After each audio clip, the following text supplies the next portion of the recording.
Good morning, Mercy, and good morning, honorable members and colleagues.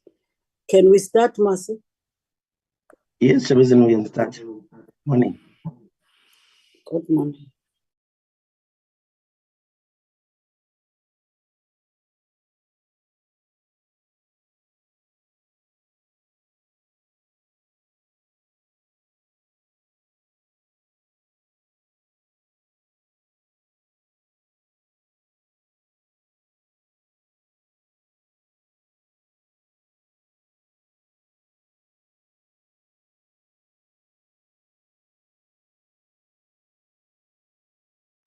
We can start. Can you flight the agenda, Mercy?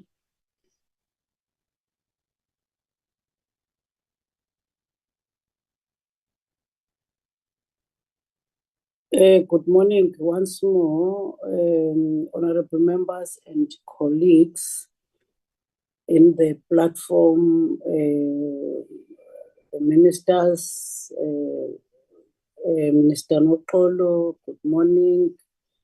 Deputy Minister, the Chair of the PSC, the Principal, and all colleagues, good morning. This is the agenda before us. Let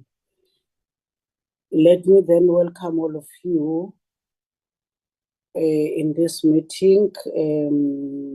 A special Lantika welcome to the Minister, Honorable Noxolo Kivit, the Honorable Minister, Deputy Minister, Dr. Chana Pilani Majake, the Chairperson of the PSC, the Principal of the NSG, the CPSI. You are all welcome, honorable members and colleagues. And we are moving to the next item, which is the apologies. I have just received one apology of Honorable Komane. Except, Mercy, there are other apologies from your side. Nothing at this stage. Thank you. No, thank you so much. Honorable members and colleagues, last year on the 22nd of November, the committee invited the Department of Public Service and Administration to account on the deliverables and non-deliverables of the medium-term strategic framework indicators for 2019 to 2023. And today you have invited the National School of Government, the CPSI, the Public Service Commission to also present on the progress made with regards to the implementation of the 2019-2024 medium-term strategic framework indicators related to their sectors or to their responsibilities.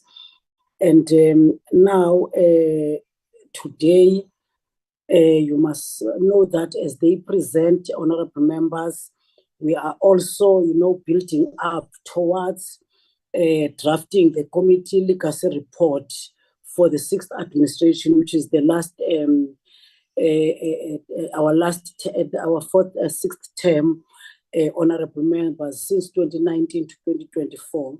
And then, honorable members, before these three presentations, I will request that the minister to do her remarks, and immediately after the minister, which is Honorable Noxolo Kivit, I will give the NSG to present, and we deliberate. After the NSG, it will be CPSI. We then deliberate, and then after the last presentation, honorable members, and I will then give Honorable Minister Noxolo Kivit. You can do your remarks, then the presenters. Thank you very much. Thank you, Honorable Chairperson. A good morning to your good self, Honorable Chair, as well as the Honorable Deputy Minister, Dr. Chana Pilani Majake. Let me also greet the honorable members of the Portfolio Committee, our chairperson of the Public Service Commission, and all commissioners on the platform, The DGs, which are the principal of the School of Governance, as well as Advocate Dinki Dube from the PSC, as well as the acting chief executive of the CPSI, Sis Lydia Sibuketi, as well as the team that is supporting all those leaders on the platform. Let me greet one and all good morning in this very important year in our developing democracy. We must acknowledge the fact that a lot of work has been done in this last 30 years, Honorable Chairperson.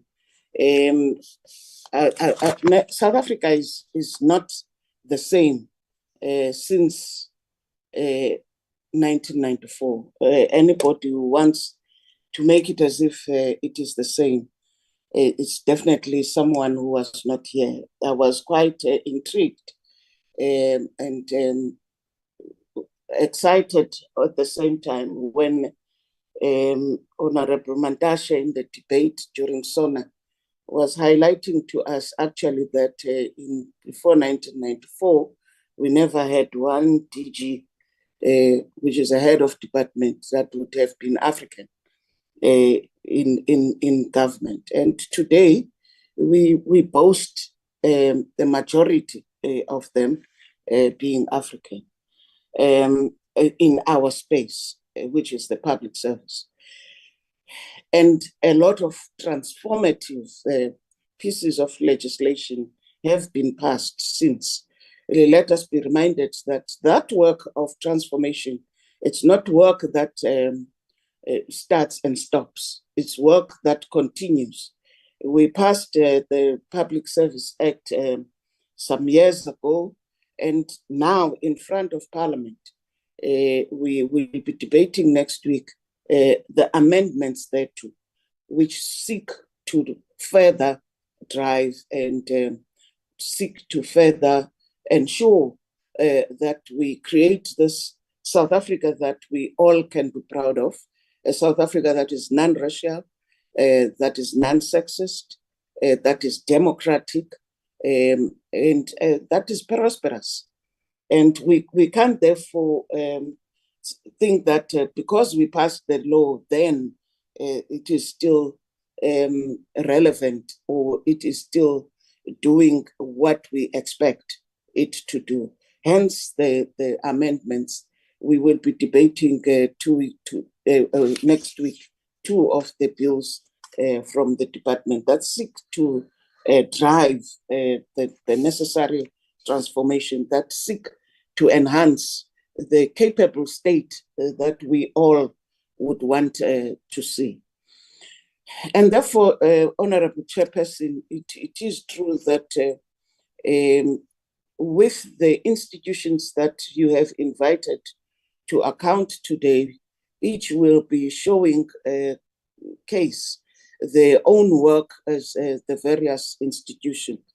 But we can't escape the fact, Honorable Chair, that we have the CPSI, which boasts a number of achievements, 3 clean audits in a row, new innovations, the latest being the Central Chronic Medication Dispensary and Distribution, which all have been public sector innovations, the BEES portal, we can go on and on.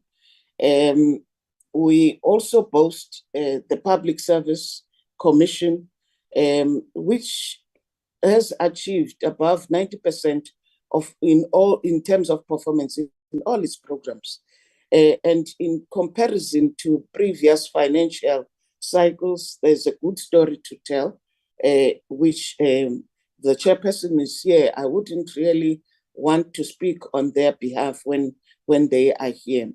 But we must say that we are making progress in those areas of leadership and management practices, monitoring and evaluation, integrity and anti-corruption drive, and professionalization of the public sector. We know that the cabinet approved the framework with respect to professionalization last 2022 October, and we are now busy working, of course, all of the components that are responsible for various areas in the professionalization work, but working together, which makes it a very important program and drive for us to continue the transformation agenda. We've also, we have what is commonly known as the Zondo Commission, which is a commission that was established to deal with the state capture. And it made a number of recommendations that have an impact on the public service.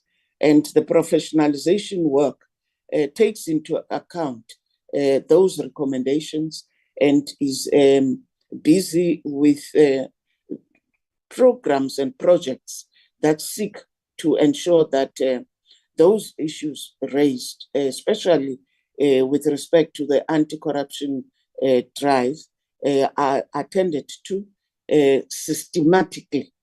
We must ensure that our systems respond to current challenges.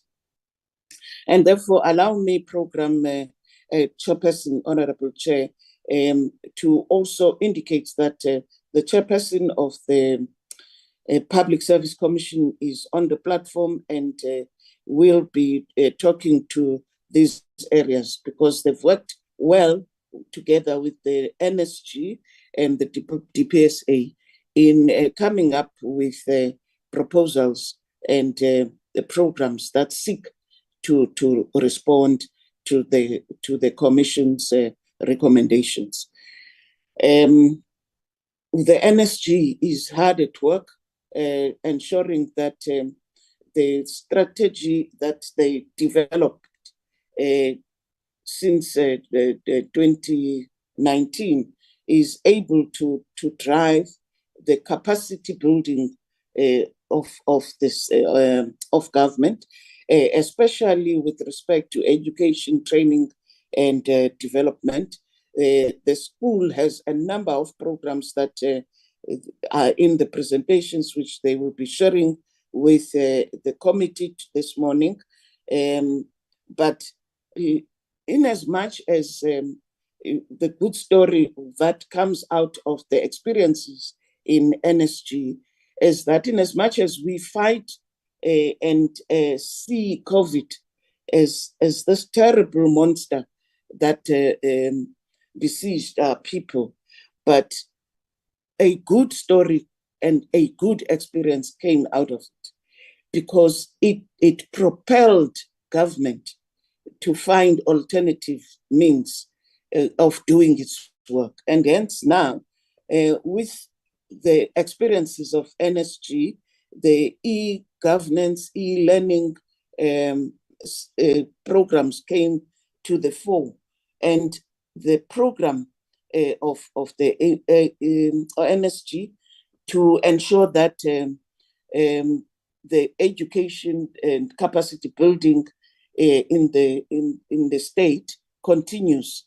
The use of technology to realize that, ensuring that even more learners than before participate, but at a lower cost than it used to be, because now there was no travel involved, there was no food involved, it was more electronic. And it has, that influence has quickly traversed through government, as we are now doing here in this very meeting. So we are meeting and we are continuing to do our work in a virtual meeting space. And therefore, not all is doom with respect to COVID, in as much as it hit hard on our people, but it taught us good lessons that help us propel the work of government electronically. I think I've touched on all the three institutions that are here this morning, Honorable Chair, and allow me, so that I don't deprive them the opportunity to share with the august committee what they would have been doing and what they have in terms of looking into the future. It is good that you are talking about the legacy report, which they also will talk to, which must be able to say this is where we are and this is where we would want to go, and these are the areas we will be focusing on, because elections does not make government to stop functioning. Government will continue to function moving forward. With that being said, Honorable Chair, let me give over probably back to you because you are the one who's chairing, and we will follow your program in terms of who presents first. But let me appreciate the opportunity, and we will come at the end, Chair, with after everyone has debated and discussed the report, to share our own views depending on what the honorable members would have raised. Let me once again thank this opportunity. Thank you very much. Thank you very much, Honorable Minister. Thank you with your remarks. And we are now handing over to the NSG. Thank you very much, Chairperson. Good morning, honorable members. Good morning to the Minister and the Deputy Minister. From the National School of Government, we are ready to share with the Portfolio Committee the progress that we have registered over the medium term, as advised by both the Minister and the Portfolio Committee. We are covering three areas in our presentation, which we will deal with as we move on. There are five key areas in terms of our inputs. We will talk to the committee about the strategic alignment of our imperatives to the MTSF. We will talk to the institutional performance of the organization. We will share with the committee our successes and key interventions, challenges, and the remedial actions we've taken. But we also thought it important to share with the committee, building up to the end of the 6th administration in preparation for the 7th administration, what the future positioning of the National School of Government could look like going forward. Chairperson, we thought that the context is important, and many of us are familiar that the 6th administration has put the issue of building a capable ethical state as priority number one. The President has been expressing this in each of the State of the Nation addresses that have been delivered over the last 4 years. It is about making sure that the National School of Government creates that professional, that skilled, that selfless, that honest public servant that the Minister was talking about. So we are looking at a capable state, we're looking at an ethical state, we're looking at a developmental state, and we ask ourselves as a National School of Government, what are the key interventions that we need to put in place to achieve this priority number one of the 6th administration? So in 2019, the President was very clear that there are certain capabilities that need to be put in place for public servants. In 2020, we had to start working on this, including working on the professionalization framework that the Minister was referring to.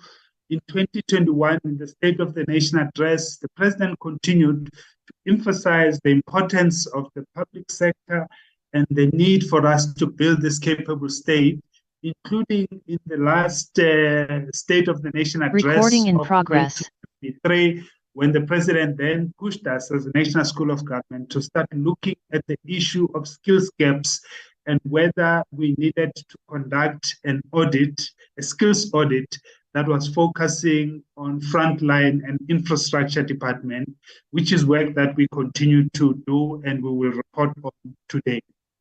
The mandate of the school covers these 6 areas, from conducting training, examinations of tests. We also offer qualifications. We have been increasingly working across the 3 spheres of government. We've also been working with state-owned entities. We've also expanded our reach on the African continent. So we're fostering collaboration. We're making sure that we provide education and training as per our mandate. This is our service delivery model that has been guiding our work over the last 4 years. Our value proposition at the center of this service delivery model, of course, is the learner. And we are at that interface between the state and the citizens of the country, because these learners who are public servants have to be educated, developed, skilled in a manner that they're able to serve our people better. This is the vision, Chair, which we've shared with the committee before. It remains our vision under the 6th administration that has guided our work. These are the 5 strategic outcomes which we will be reporting on in terms of the work that we've done over the last 5 years, whether it be the functional integrated institution that we needed to work on for us to be able to deliver our education, training, and development interventions, whether it be the partnerships that we've been working on, whether it be the education, training, and development practitioners that we've been working with. We share with the committee, Chair, the snapshot of our achievements, which we will detail in much more specific terms in the next few slides. Suffice to say, Chair, this is the most important slide that we want to share with the committee and to indicate upfront that over the medium term, we've been able to train in excess of 298,000 learners. We've been able to generate over the same period in excess of 400 million rands. We've been able to receive clean audits. In the last financial year, we were able to receive clean audits in both the vote and the trade account of the institution. We've been delivering and designing critical interventions, including for pre-entry into the public service that we call Nugela. Project Khaedu is an intervention that we've also been able to expand onto the African continent. The minister correctly states the COVID pandemic and the trigger that it gave us as a National School of Government to push our interventions online. And we now have been able to have over 200,000 public servants enrolled in our e-learning programs. We share with the committee our training per financial year from 2019 all the way to the current financial year, which is not yet closed, but already in the current financial year that has not yet been closed, we have over 43,000 learners that are registered in our training interventions. Our highest peak was coming out of the COVID that the minister was referring to in 2021-2022, where we were able to have over 86,000 learners enrolled in training programs. This is our e-learning statistics, which are important to share with the committee because they have huge implications for how we're able to roll out our training interventions in a more efficient, in a more economical way.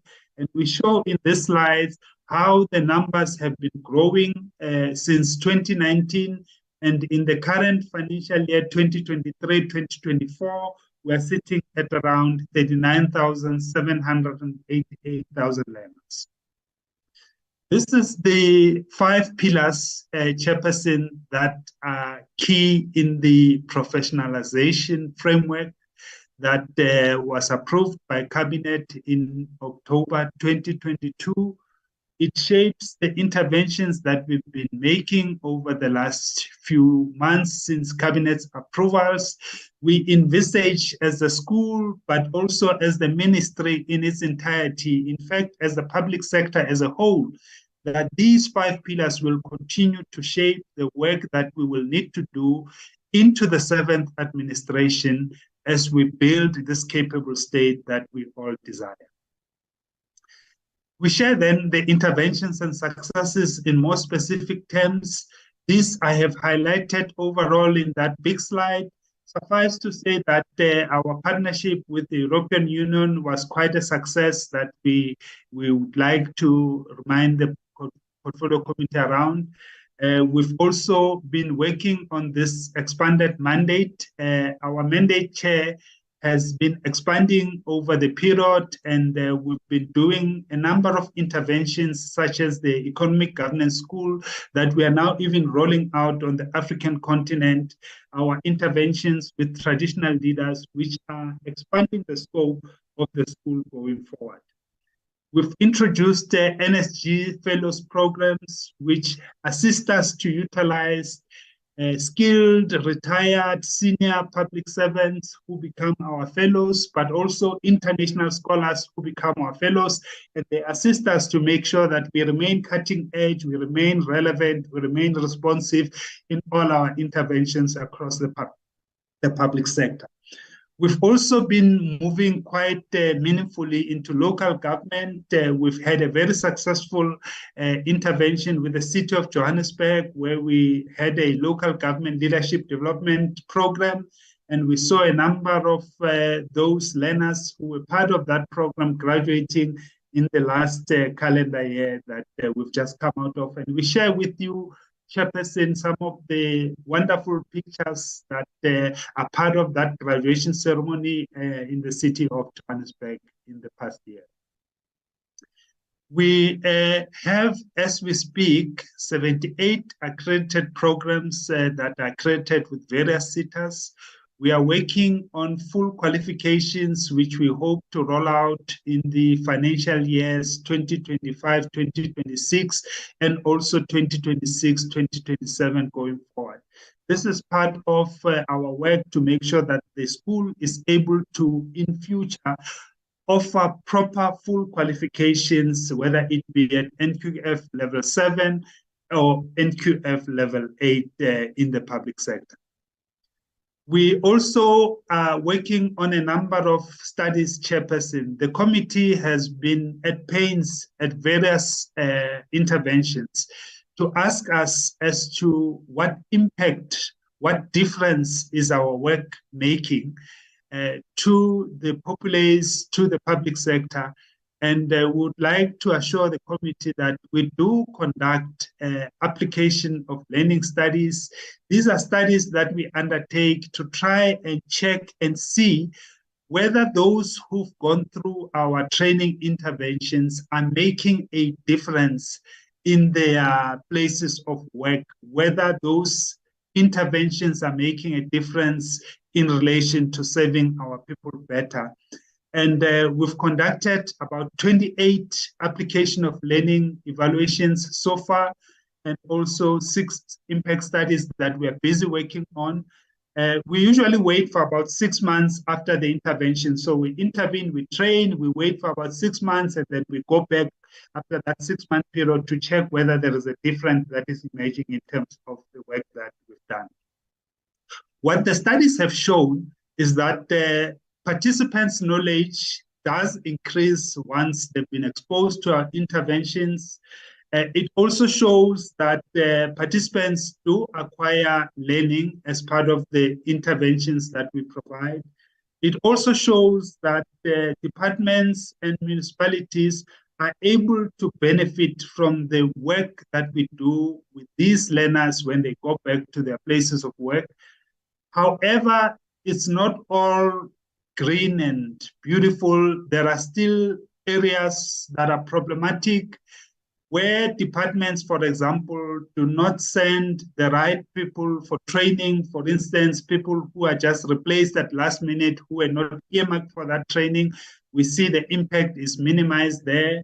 We also find when we engage with these learners post the training, that the ecosystem in their departments also can make or break the extent to which they are able to make a difference. So no matter how well they are trained, no matter how well they absorb the information, no matter how well they try to apply, if the ecosystem in their respective departments is not conducive to them being able to apply that which they've learned, then the impact tends to be minimized there. The minister has signed a number of directives that help us do our work better, and even the legislation that the minister was talking about going forward, those amendments will help us a lot as a National School of Government to do our job better. These are some of the compulsory programs that come out of the directives that the minister has been signing off. They assist us because then public servants are aware and familiar with which programs are compulsory, which programs are mandatory, so that we are able to work with them in a much better way going forward. We've also been working on a productivity study, Chairperson, with our sister departments, the DPSA is involved, and also the presidency, where we are looking at issues of productivity. This study is continuing, and we hope that towards the end of March, we would have some draft reports beginning to emerge out of this work. We've been increasingly doing master classes. Again, the trigger that emerged out of COVID assisted us there. The president has attended some of those master classes. They've really gained a lot of traction. Yesterday, we hosted a very successful roundtable at the National School of Government. These are part of the interventions that we've been making to build thought leaders, to build more strategic thinking across the public sector. And of course, we enter into a number of partnerships, not only locally, but also internationally, because we find that when we work with partners out there, we're able to leverage not only what we know, but also what we don't know that they know, and we're able to move forward with them. These are some of the those who are enrolled in our NSG induction programs. These are some of the institutions that we work with very closely. We also launched in this medium term an executive education suite of programs, which we've been rolling out over the last 3 years. And we share with the committee some of the momentous occasions arising out of these interventions, including the economic governance that we've also been working on with our country counterparts on the continent, DRC, Lesotho, Zambia, Cote d'Ivoire, Tanzania, and South Sudan. We've been privileged to have very knowledgeable guest facilitators in our interventions, because we are keen that quality, relevance, and responsiveness must form part of our DNA, and we must be known at that institution that not only trains, but trains to make a difference. We are also, as I indicated, Chairperson, we've been rolling out interventions for traditional leaders. We are trying to assist traditional leaders to be able to assist communities with socio-economic development. This program, we've already rolled it out in the Eastern Cape, in KwaZulu-Natal, in the Free State, in Limpopo, and this intervention continues going forward. These are some of those interventions, Chairperson, that we thought that we could share with yourselves going forward. And also we have these partnerships that we work on. As I indicated earlier on, Project Khaidu, we are also rolling it out on the African continent, and it assists us a lot. Our footprint chair in Africa is there. In the Americas, it is there. In Asia, we also have a footprint. We also have a footprint in Europe. These are all the partnerships that assist us to do our work much, much better than we would have been able to do if we were working on our own. Some of the interventions institutionally, Chairperson, we've started rolling out a training management system, which is also a learning management system that will help us as the NSG to improve on the work that we do. We've put in place advanced cybersecurity systems and firewalls. The chair will remember a few years ago, we were hit with all these cybersecurity risks, and we've recovered from that, but we also are doing everything to make sure that we do not experience that hit that we experienced a few years ago again. Our finances chair, we thought that we could share with the committee how they look over the medium term. From 2019, you could see when we started, we were on 182 million rands as our grant from Parliament. We are currently in the current financial year sitting on 221 million. And year to date, in this current financial year, we have been able to spend 165 million of that amount. Chairperson will remember that part of the grant amount that we get goes into the trade as a transfer, but in the trade over and about the transfer that we are getting from the vote, the trade is expected to generate revenue. As I indicated earlier on, we've been able over the medium term to generate 400 million rands. This forms part of our work as we continue to train public servants. So you will see that in the trade account, we're moving from 205 million in 2019 to currently, in the current financial year, we are working with 219 million, and of that, we've been able to expend 170 million. The revenue that we generate, Chair, comes out of the course fees, and we're able to feed it back into our course development. Even the training management system that I was talking about is able to move forward. We think we have not done too badly in terms of our audit outcomes, and we think that we will need to just keep up the clean audit reports that we've been receiving. In terms of the two MTSF indicators, Chairperson, the first one relates to the number of provincial departments that are trained by the NSG to roll out training to teachers and school management teams on handling diversity and all forms of discrimination. All the 9 provinces by the year end of 2022-2023 were already trained in this intervention.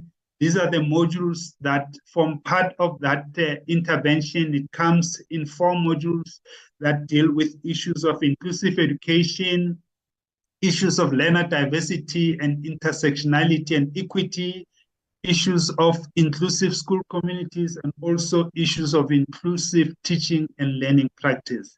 That indicator for the MTSF we've been able to achieve, Chair. The second one we have not been able to achieve, and it's an indicator that talks to the percentage of senior managers in the public sector trained on how to deal with all forms of discrimination. The MTSF target states that 95% of senior managers should be trained by the end of 2024.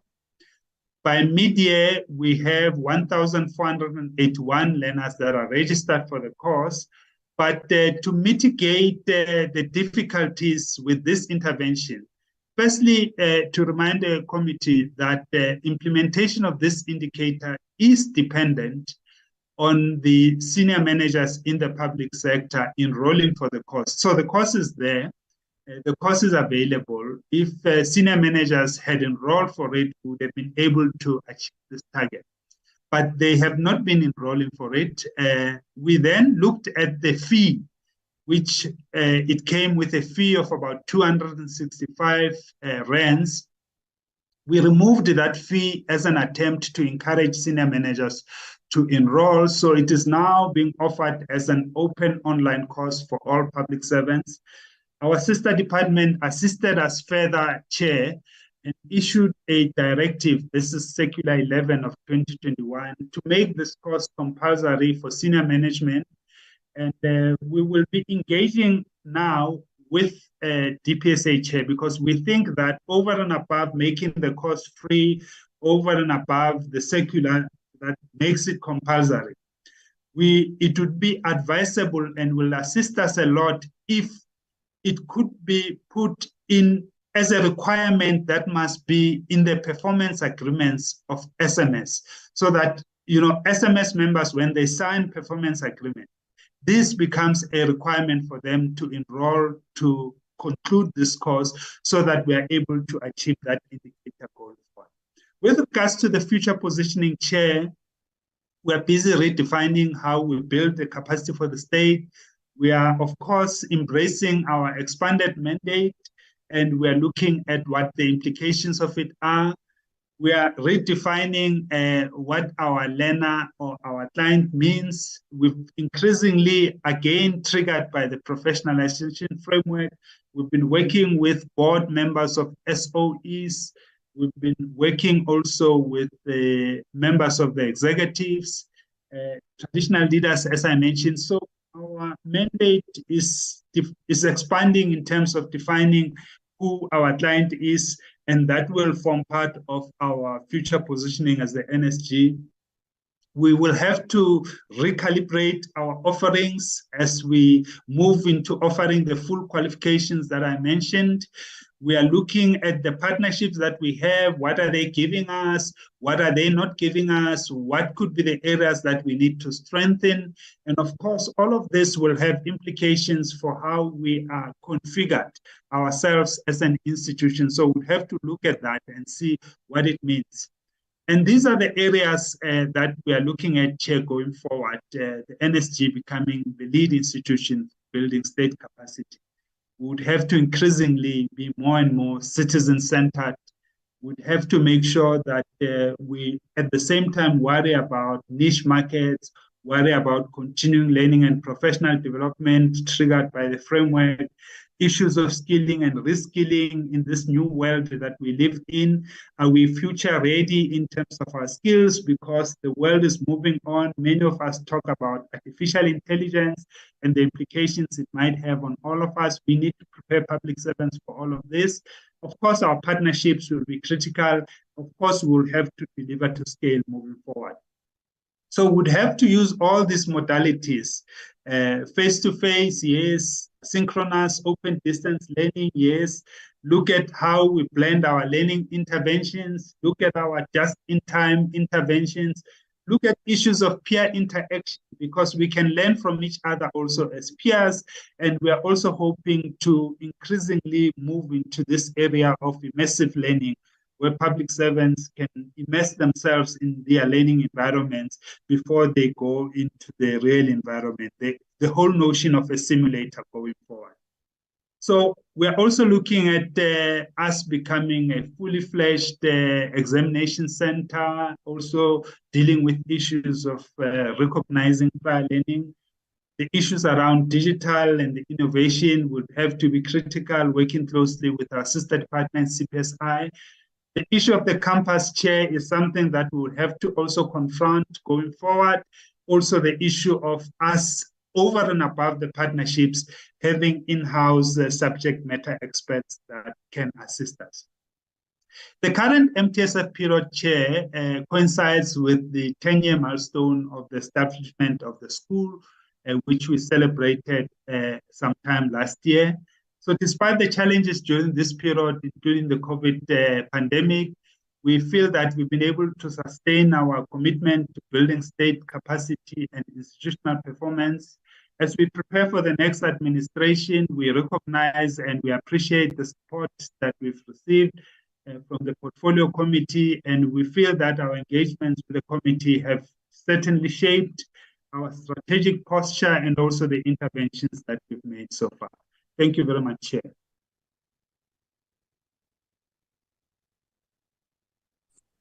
Thank you very much, Mr. Maja, with the detailed presentation. according to the agenda, we will then deliberate on the first presentation, honorable members, and I will take hands for questions, clarities, even comments, honorable members. I see two hands, Honorable Ntuli and followed by Honorable Kiwi. Thank you, Chairperson. Just hold Chair. on. Just hold on, Honorable Ntuli. Sorry. Okay. There's Honorable Ntuli, Honorable Kibi, Honorable Hueng, Honorable North Nahal, and Honorable Manil. You can proceed, Honorable Ntuli. Thank you, Chair. Chairperson, greetings to everyone on the platform, our leadership as well. Chair, one would like first and foremost to thank the department. This term was not an easy one. Minister did mention some of the issues that the country was faced with, but also the department. It was not easy. We were changing ministers and so on and so forth. But safe to say, the department stood firm to do its work. And also with us, the portfolio committee, working with the department. There were times whereby we didn't have the chairperson, but nothing lagged so far. We soldiered on. We all soldiered on. On a serious note, commending the department in this regard is from the bottom of my heart. You see, when we were facing the COVID for the first time, they were supposed to be the shutdown of government as well. But DPSA, as an overseer, you were the light in the darkness of the globe, because it was not only South Africa, and South Africans were doing much better. You go to World Health Organization, there were things that were learned from South Africa, etc.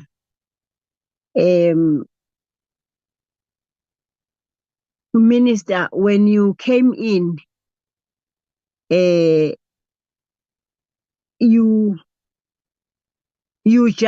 was as if you've been there. The entities, they worked very hard. NSG, you grew just before us, and there were so many developments. You explore this platform of yours, and you came up with so many projects for the development of our country. And PSC, we were pushing you left, right, and center to say, PSC do this, PSC do that. And then we'll come back and say, oh, you don't have teeth, you don't have teeth. But eventually, PSC, you've tabled something for your teething. It might be not in our time, but it's clear. Your future is clear.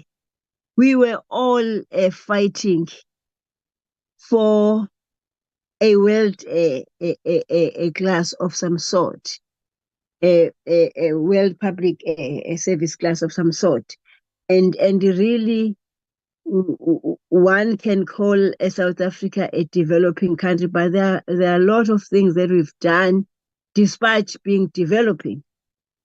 Nevertheless, Chair, I would CPSI, I won't forget your innovations that were going throughout the country, even in remote areas. You would find something to help and uplift our communities. Nevertheless, Chair, I've got just one question for PSC. And my question is Honorable Ntuli, Chairperson? we are asking questions to I'm the sorry, to the NSG, not to the NSG. Hey, PSC usho ukuthi usungiloyile. Ngithi ngikhuluma ngabanye ngikhulume ngawo. Mhlambe maybe it's the excitement that at least we were able to come up with something. They were able to come up with something that will assist their work in future. You see, the bill that they've come out with is really NSG. There is only one question that I wanted to ask to say, does the NSG have any research and development initiatives on public service matters? Thank you, Chair. That's my question. Thank you very much, Honorable Ntuli. Honorable Kibi. Thank you very much, Honorable Chair. The Minister, Deputy Minister, the Honorable members, and everybody on the platform, good morning. Honorable Chair, let me also welcome the presentation by NSG. Honorable Chair, I just want to come with my observations on the presentation here in NSG. NSG has expanded e-learning mainly induced by the COVID-19, as Honorable Ntuli have already said, with more than 200,000 students that were trained. And also the entity did not meet the indicator of training senior managers on dealing with all forms of discrimination, which has issued a compulsory directive, a high performance on predetermined targets as well. Now, Honorable Chair, my question, I have only two questions for NSG. What is the progress of the skills audit? What are the reports outcomes? And what interventions are required to enhance technical capabilities in the short to long term?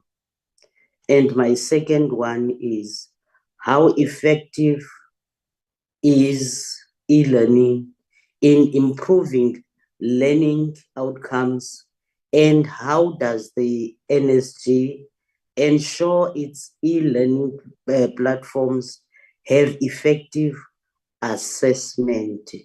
Those are my questions, Honorable Chair, and I thank you. Thank you, Honorable. Maybe Honorable Mkhweng.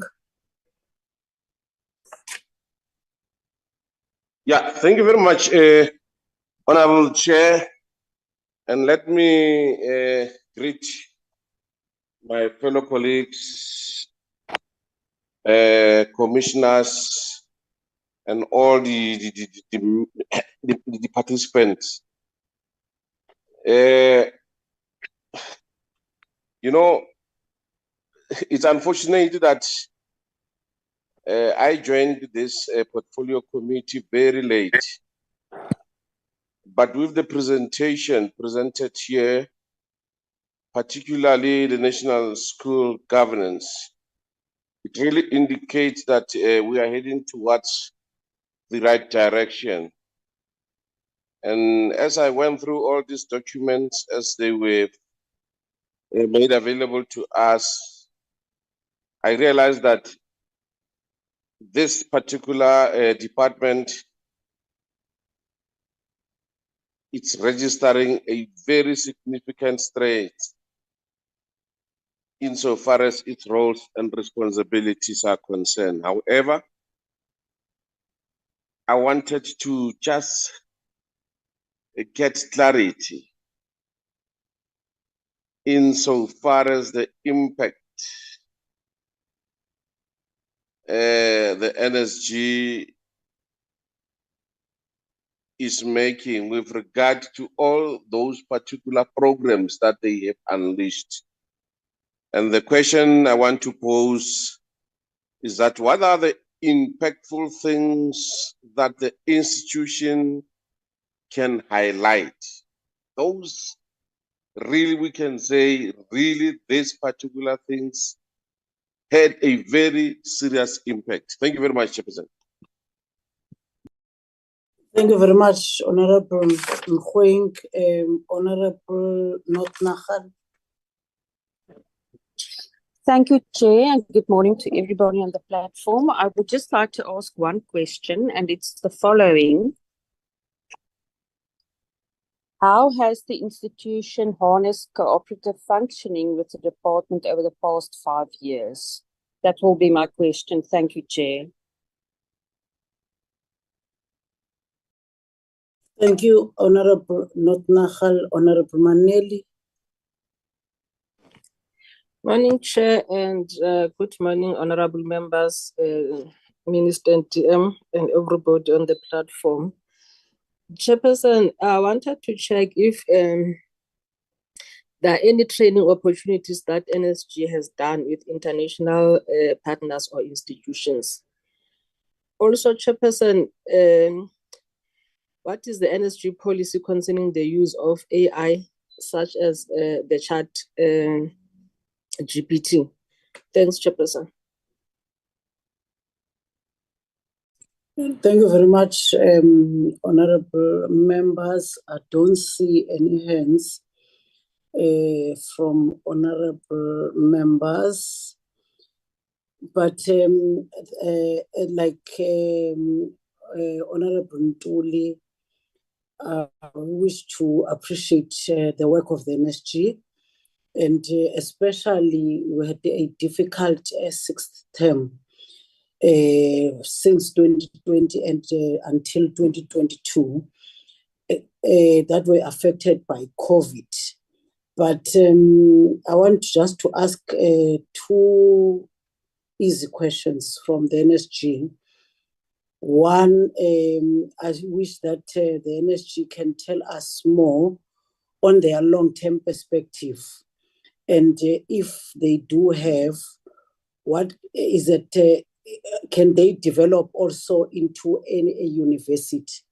And also, as we are also interested on their work and their responsibilities, I want to understand if the entity have the required executive and commercial training capabilities, particularly on the public enterprise, which is training of like in the SOEs, you know, the senior management of SOEs and other vertical levels of management. Those are the only two questions, honorable members.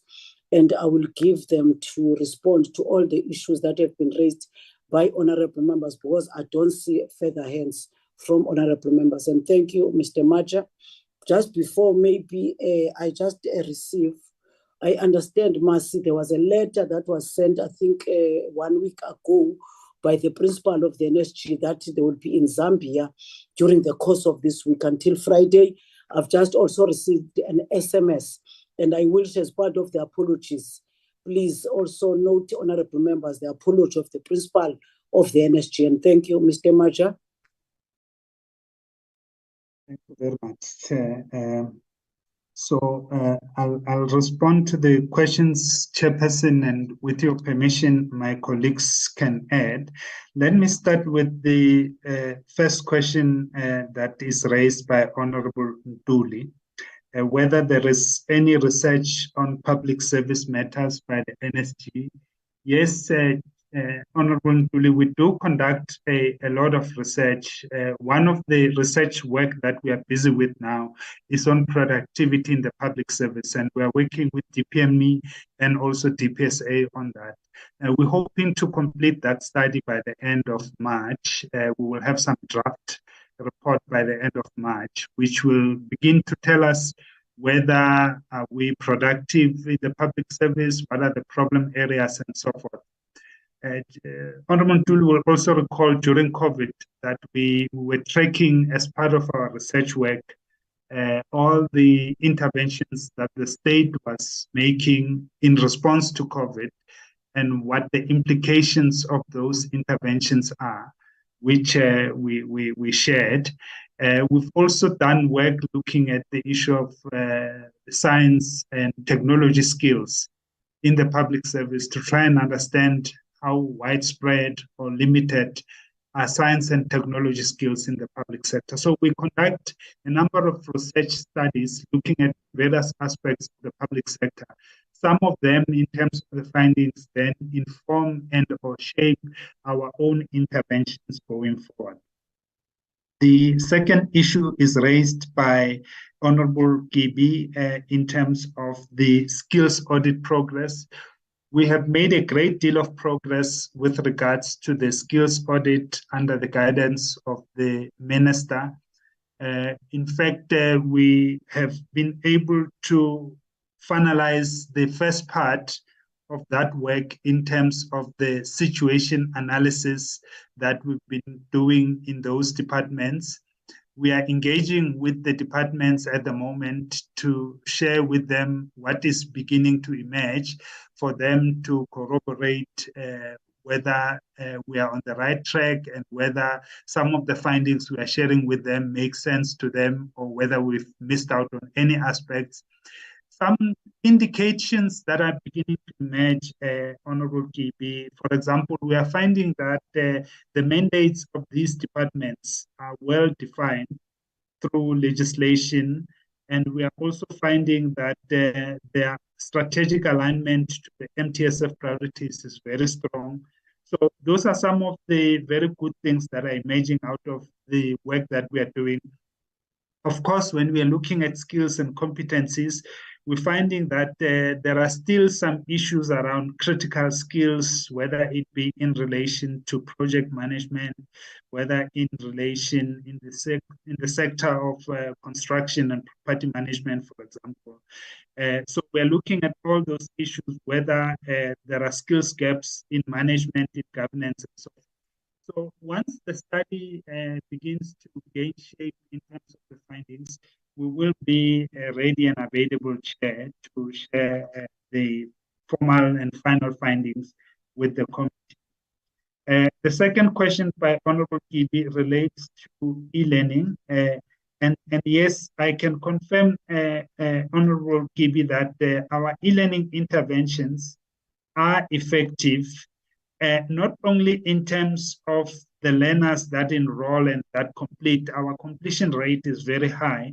But as the Minister indicated, we're finding that intervening online costs the state less, because there's no travel, there's no food, there's no accommodation. So we are achieving more with less through our e-learning interventions. And they do have very strict assessments that those who enroll must complete. And without them successfully completing those assessments, they will not be able to get their certificates of completion. Honorable Nkweng is asking us what is the one thing or so that we could say, that we could highlight. Honorable Nkweng, we think that the most impactful thing that we can highlight, and it is something that we've worked on as a portfolio, and there lies the power of working together. It's the professionalization framework. We really think that the professionalization framework will outlive all of us. And the impact of that framework will outlive all of us, because we are doing things with that framework that have never been done in South Africa before. This whole notion of professional bodies, registration with professional bodies, belonging to professional bodies, has been unheard of in the public sector, except for teachers, except for doctors. So we really feel that the professionalization framework is one of the most impactful interventions, not only in terms of what it is pushing us to do, but its wide scope, because every state entity, every government department, every public servant will be touched, will be affected by that framework, not only today, but in the next 10 years, in the next 20 years, in the next 50 years. So we feel that that's the most impactful thing that we've done. Balancing the function of the department, yes, we have done a number of interventions. Of course, some of our intervention, some of our partnerships, Honorable Nagel, assist us, because we found that in most instances, we are not able to afford having competencies and skills inside the organization. And that's where our partnerships, not only in South Africa, but also internationally, have assisted us a lot in terms of the work that we need to do. So we feel that going forward, we will continue to leverage on these partnerships so that our work can be enhanced and we continue to embrace this expanded mandate of the organization. So, which brings us to the question that Honorable Maneli was raising. These international partners, as part of our repositioning, we will have to do an assessment, Honorable Maneli, as to what have these partnerships given us over this medium-term period of the sixth administration, which ones are worth strengthening going forward, which ones are not worth strengthening going forward, what remains as the gaps in these partnerships, so that we are able, as we reposition the organization, to take advantage of the lessons that we would have learned, that we have emerged from the work that we've done over the last few years. And part of that work going forward brings us to your second point, Honorable Maneli. We have to accept, as we reposition the organization, that the world is moving along. We used to talk about a networked society. We used to talk about computers. Now we are talking about robots. Now we are talking about artificial intelligence, as you raise it. ChatGPT is something we will have to work with. We will have to find a way of working with ChatGPT to recognize what can ChatGPT give us. And if it gives us certain things, what skills, therefore, would we need to build amongst us as public servants, not only to utilize ChatGPT and all these other automated processes profitably, but also efficiently, but to utilize them in a way that we can enhance our work of building state capacity. So as you saw in our presentation, as we reposition the National School of Government going forward, we will have to look at what are the skills implications, for example, of ChatGPT. You know, our communicators in the state, what does that mean? The fact that now there is ChatGPT, and what are the issues around plagiarism, around ownership of knowledge, around ownership of information that we will have to worry about. So our intervention will have to grapple with all these aspects around what artificial intelligence brings and how we as human beings can leverage that which artificial intelligence brings so that we take advantage of both worlds in building our own state capacity. Honorable Mgweba, you raised the issue of our long-term perspective. We are looking at the possibility of a college. We hope to continue to serve under the Minister for Public Service and Administration. We hope to continue to serve as a government department, but it is possible in our engagements with the Department of Higher Education, it is possible that we could be given that designation of a college. What that does, it helps us with these full qualifications that we were talking about. We are able to then work much better with the Council for Higher Education in developing full qualifications, whether it be with the QCTO, in developing the skills programs that we need to do going forward. And yes, the implication of all of this is that some of the interventions that we are now doing with SOEs, state-owned entities, as you raised it, Honorable Mgweba, we are working with state-owned entities already. All of them, as defined by the professionalization framework, we have to induct them. So we do the induction of the boards of the state-owned entities, but we also do other interventions, including the economic governance school, including the executive programs that we are rolling out. Again, the partnerships that we have are assisting us a lot in making sure that those interventions have meaning and they make sense. Thank you very much, Chair.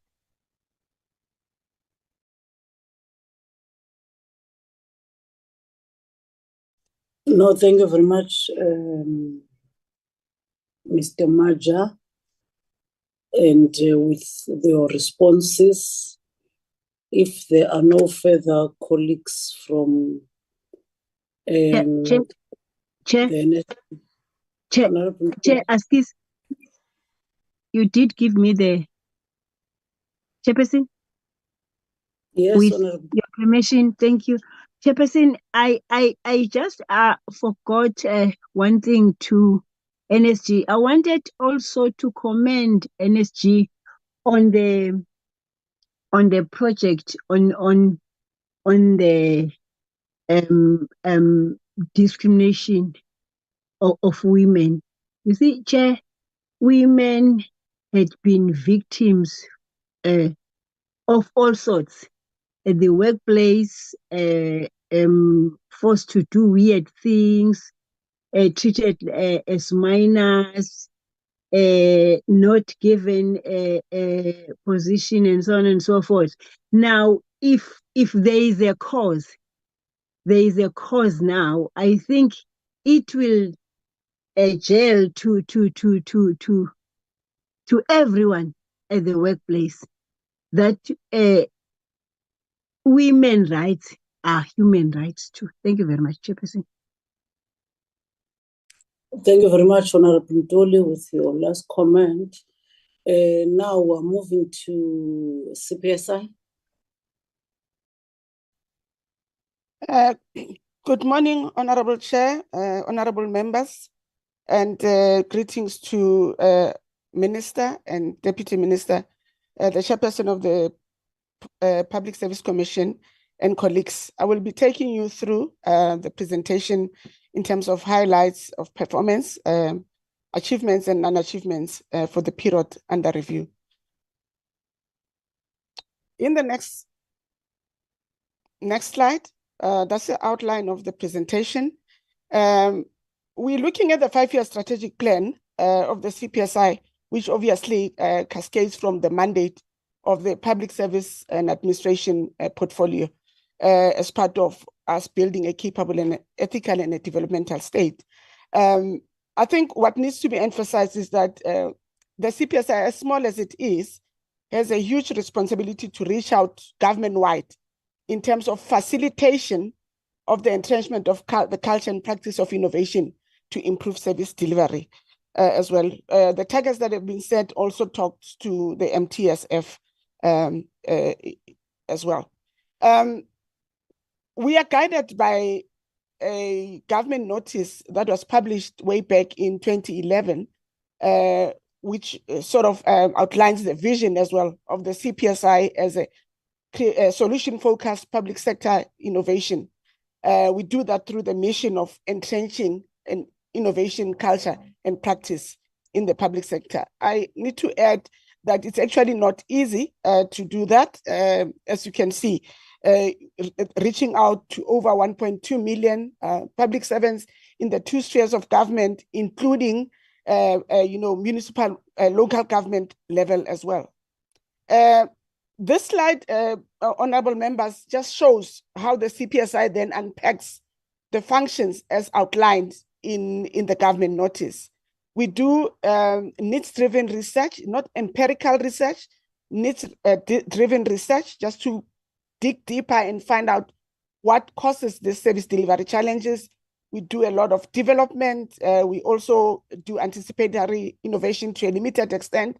We do a lot of testing and piloting. I always say CPSI acts as a testing bed for the public service so that we can assist innovators, we can assist departments, local government as well, where they have challenges. They come to us as a safe space where they can test and pilot. We support them to test and pilot some of the solutions that come through. And then we move over to incubate them, because an innovator's journey is a very lonely journey. You start within a department or in your clinic or wherever you work, getting very excited about a solution that you think can unlock service delivery. But most of the time, I think it's a challenge that we face, similar to NSG, where when people come back to work, after training, very excited about new things that they've learned, they don't get a lot of support. You need to create that, a buffer to incubate and demonstrate that these innovations can work. And we do a lot of support, institutional support, as you'll see in the next slide. And then we move on to replication. Replication is actually a higher level of testing and piloting, because once you mainstream or upscale, then the innovation takes a completely different form. One way, again, that we do in terms of our approach is the unearthing and rewarding of innovation. Honorable members, I want to link this. This is linked actually to the Public Service Regulation 50, which talks about incentivizing innovation, not necessarily incentivizing innovation in terms of hard cash money. Members, you'll be surprised how many innovators, once you recognize them, just when the minister or deputy minister gives them a certificate, it goes a long way to motivating them to even do more. And we also, in support of the work of the NSG, do a little bit of knowledge sharing, and capacitating. As an example here, it's our design thinking workshops that we hold as CPSI. It's not only a workshop, but we actually teach public servants to apply design thinking skills to solve service delivery challenges and also come up with solutions. So we're more practical. We've worked with NSG for them to develop an accredited course on design thinking so that public servants can then register there to get accredited courses from the NSG. That's how we work. Very strong partnership within our portfolio, even with the DPSA. We work very closely with them. Innovation does not thrive outside partnerships. CPSI doesn't deliver a service to any citizen, but we support departments in delivering their mandates. So we work very strongly with partnerships. And what we've seen lately is that, even other organs of states outside the public service are starting to reach out to us. As an example, this week, I think we are having a workshop with the Productivity SA that came to us and said, we want to go in an innovation journey to introduce new thinking and so forth, solve some of the challenges that we have. And as CPSI, then we support them to go through that innovation journey. Very, very exciting to find, public protector reaching out to us, and others outside the normal, public service for us to assist them. So we are doing that work through this approach, which is, as I said, informed by the Government Gazette. CPSI is very small, Honorable Chair and members. We only have 2 programs. The first one, obviously, is for governance. Very small, but as you'll see, even with program 1, we have done well over the past few years. Our mandate then is carried in program 2, which we call public sector innovation. And we drive this mandate through 3 work streams: research and development, doing all those testing and developing of solutions.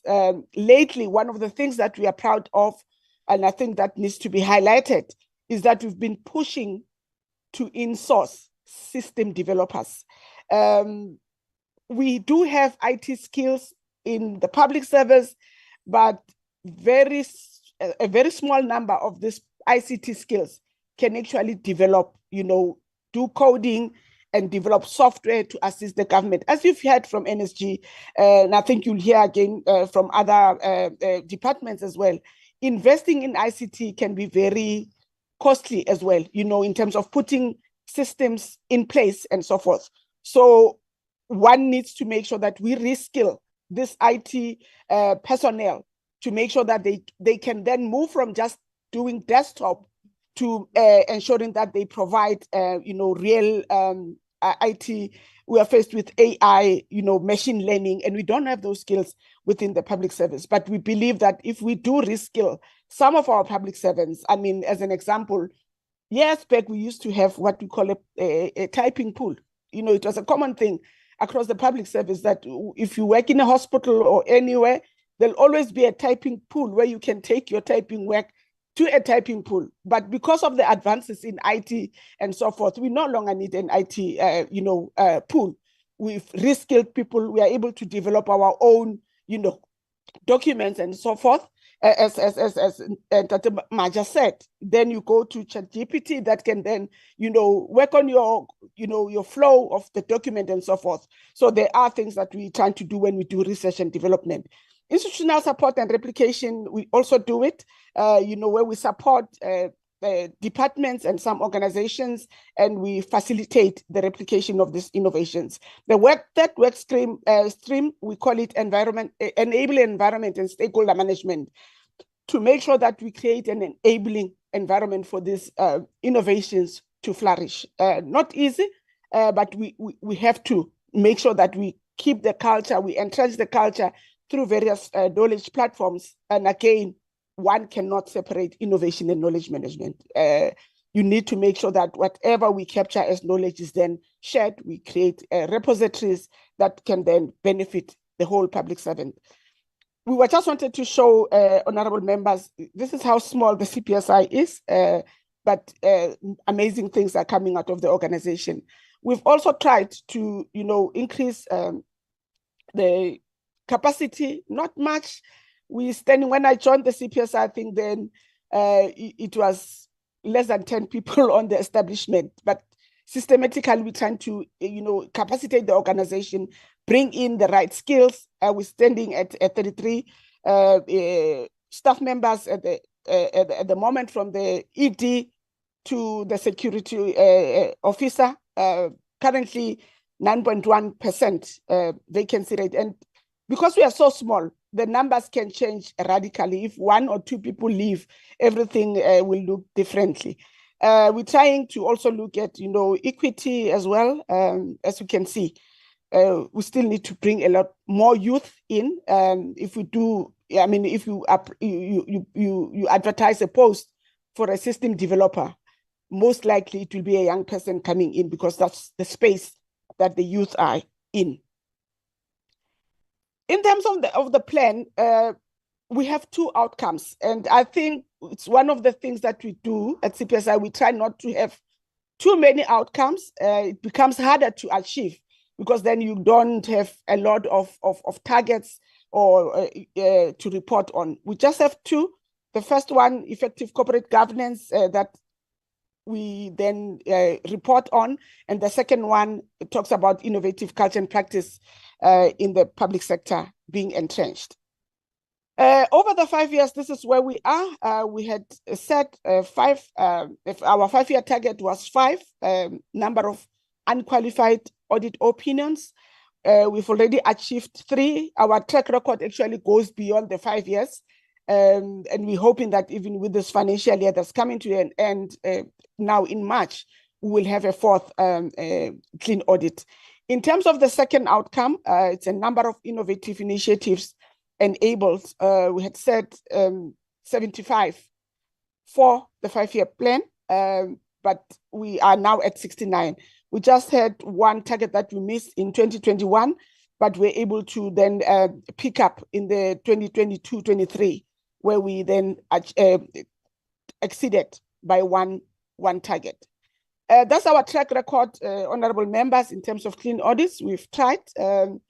We had a backtrack a bit in 2016-17, but we are still finding our feet because CPSI had just started to get its own, ring-fenced budget from the TPSA. But since then, we've been on a clean audit trail. As I said, we are very proud to have maintained this with the little staff that we have at CPSI. Our supply chain is run by 2 people. Finance, we have 2 finance clerks, a deputy director and a CFO. Our HR is run by 2 people. So they work across, the whole cycle, whether it's from, for instance, in HR, they would do appointments up to exit. So we're getting multi-skilled, personnel because we are so small and we have to multitask and do more than, if you look at our HR clerk, she does more than what an HR clerk does in any other department. But fortunately, we do have committed staff members that pull their weight to make sure that we keep the clean audit record, which is not easy, but we are really humbled that we're able to maintain through the support of our political principles in this regard. Just to give a sense of what we've done in terms of research and development during COVID, as some people have already said, that you end up being frustrated because it caught us off guard in terms of what do we do. Then we did a very quick innovation, public sector innovation rapid assessment, just to get a sense of where innovation is. But what we're currently doing in this financial that we started in the last financial year, we're working with the National Advisory Council on Innovation, which is part of the Department of Science and Innovation, to do a more in-depth study so that we assess, where public sector innovation is within the in government. And I think this study is well timed, seeing that we come into the end of the 6th administration, and we are hopeful that moving forward into the 7th administration, that report will be quite critical to inform the country in terms of how do we take forward the public sector innovation mandate for this government. Another one that we are proud of, which in 2 years ago, even our president was able to participate in, is the Digital Skills Development Program. We tried something new with Umtata High School, which is in the rural areas in Eastern Cape, trying to build a model where we go into schools, find a school, a well-performing school that would anchor schools around that area. And what we did is that we decided, instead of celebrating June 16 with a song and dance, which is still important, we thought, let's do something different. And we went to Umtata and St. John's College and set up labs. Because you can imagine, learners from rural areas, they never get to see a drone. They never get to see what robotics looks like and so forth. So we went there for a couple of days and we set up labs. One was a lab on robotics. So they were able to actually feel how robotics is. We had facilitators that helped them to see how robotics would assist. We had a lab where they interacted with drone technology. We had a simple lab where they were taught how to create a website and so forth. We had a lab on how to run a business and so forth. And we've been building on that model that will then be taken to other provinces so that you anchor a well-performing school to support schools around that area. We had in excess of 200 learners. We even had a lab for educators. because in the previous years, the educators would say, no, we are left behind. Actually, in the last engagement, one educator who was tasked to coordinate robotics and coding in the district actually said to us, I've been very unsure of what I should do. I was given this task, I took it, but I didn't know what to do. But through the workshops that you've set, put us through over the past few days, I'll be able to go and actually do my work. So we thought it's a different thing that we need to inculcate, to introduce these learners as future public servants to these skills so that they can have a wider career choice. And when they come into the public service, they can contribute much better. On the last bullet, I also want to highlight that we also do development in partnerships with, departments. As I said, CPSI does not deliver a service.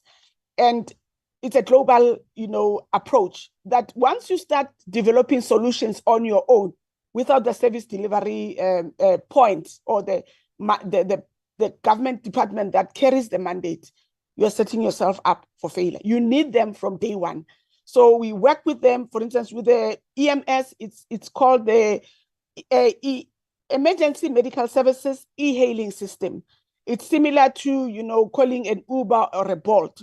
What we've done there is that our system developer works with the team at EMS Gauteng to come up with an Uber-like, mobile app that ambulance drivers can use. What normally happens is that as an ambulance driver, I'll be at the station and I will get a call to say, go pick up a patient X at this hospital. And then I pick up the patient from this hospital to that hospital, and I must go back to the base to wait for my next, call out. But with this app, then, as the driver goes to pick up a patient, say at clinic A, and drops the patient at hospital B, he'll be able to check which other patient needs to be picked up. So he doesn't have to go back to the base for him to find out which is the next patient ready for pickup. So we're looking very closely. We've already piloted the solution with EMS Gauteng. We are piloting in Sidibeng. Obviously, once you pilot, you need to refine. So it has gone back to development for refinement there and there.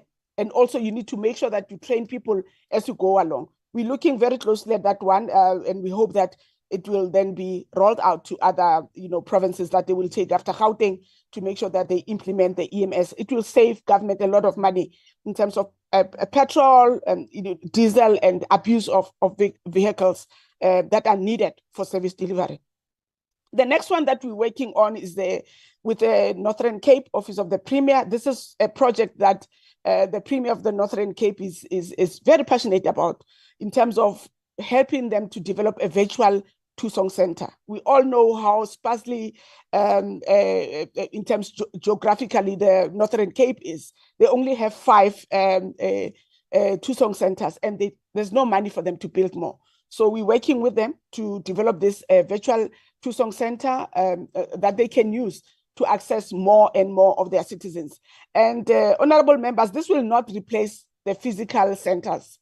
We just want to relieve pressure that the young and agile that can use their cell phones to access services, let them do so that the elderly or in the rural areas, they can then go to this Tusong Center. So it's not replacing what is already there. It's just to relieve pressure from this point, similar to what the banks do now, that not all of us go to the bank. If you want anything, you just go to the app. Now we do chatbot, ask you all these things and so forth. But those that can't can then go physically to a bank to do their transactions and so forth.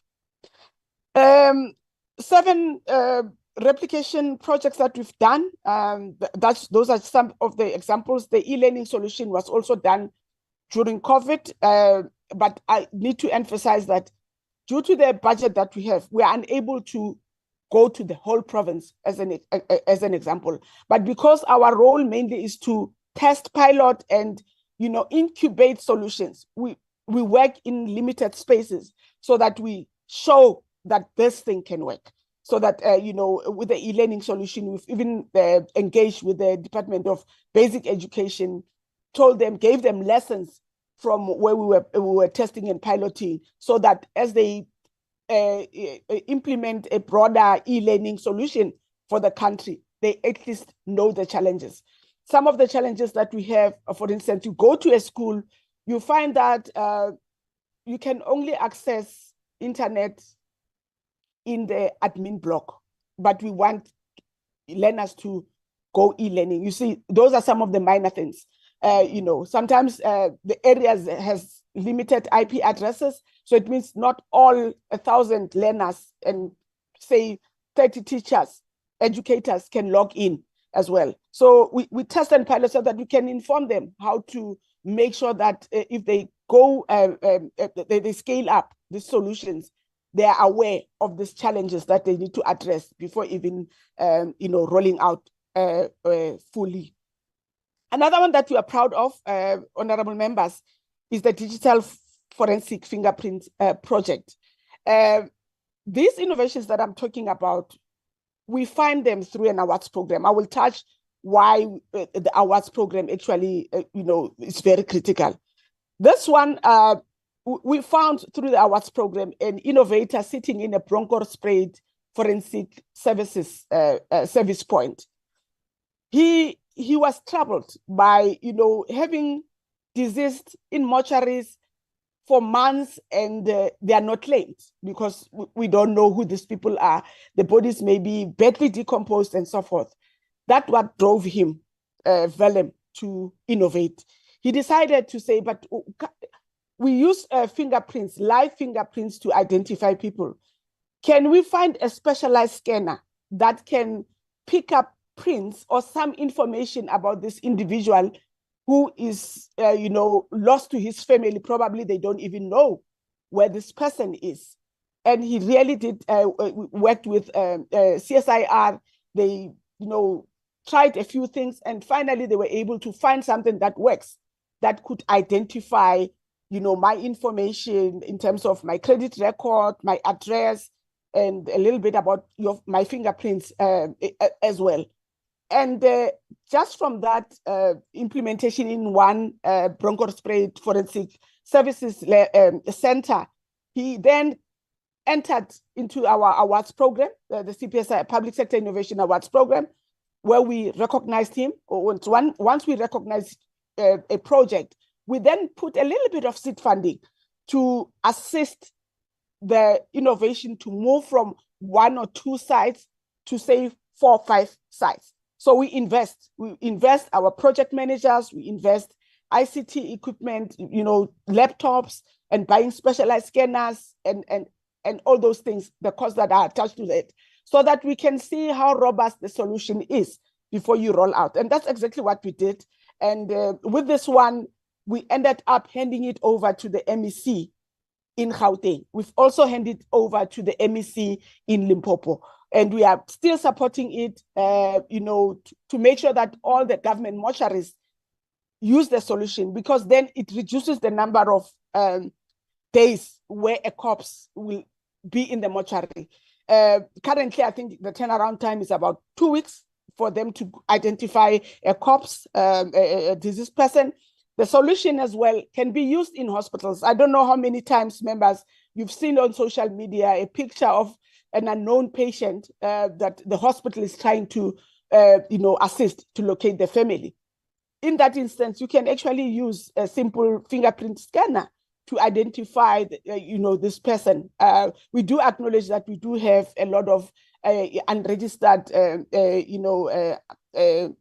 foreigners in the country, but at least we'll be relieving the pressure from government mortuaries in terms of those that we can really identify. So we are really proud. I think it's something that we are really proud of in terms of where this project is going.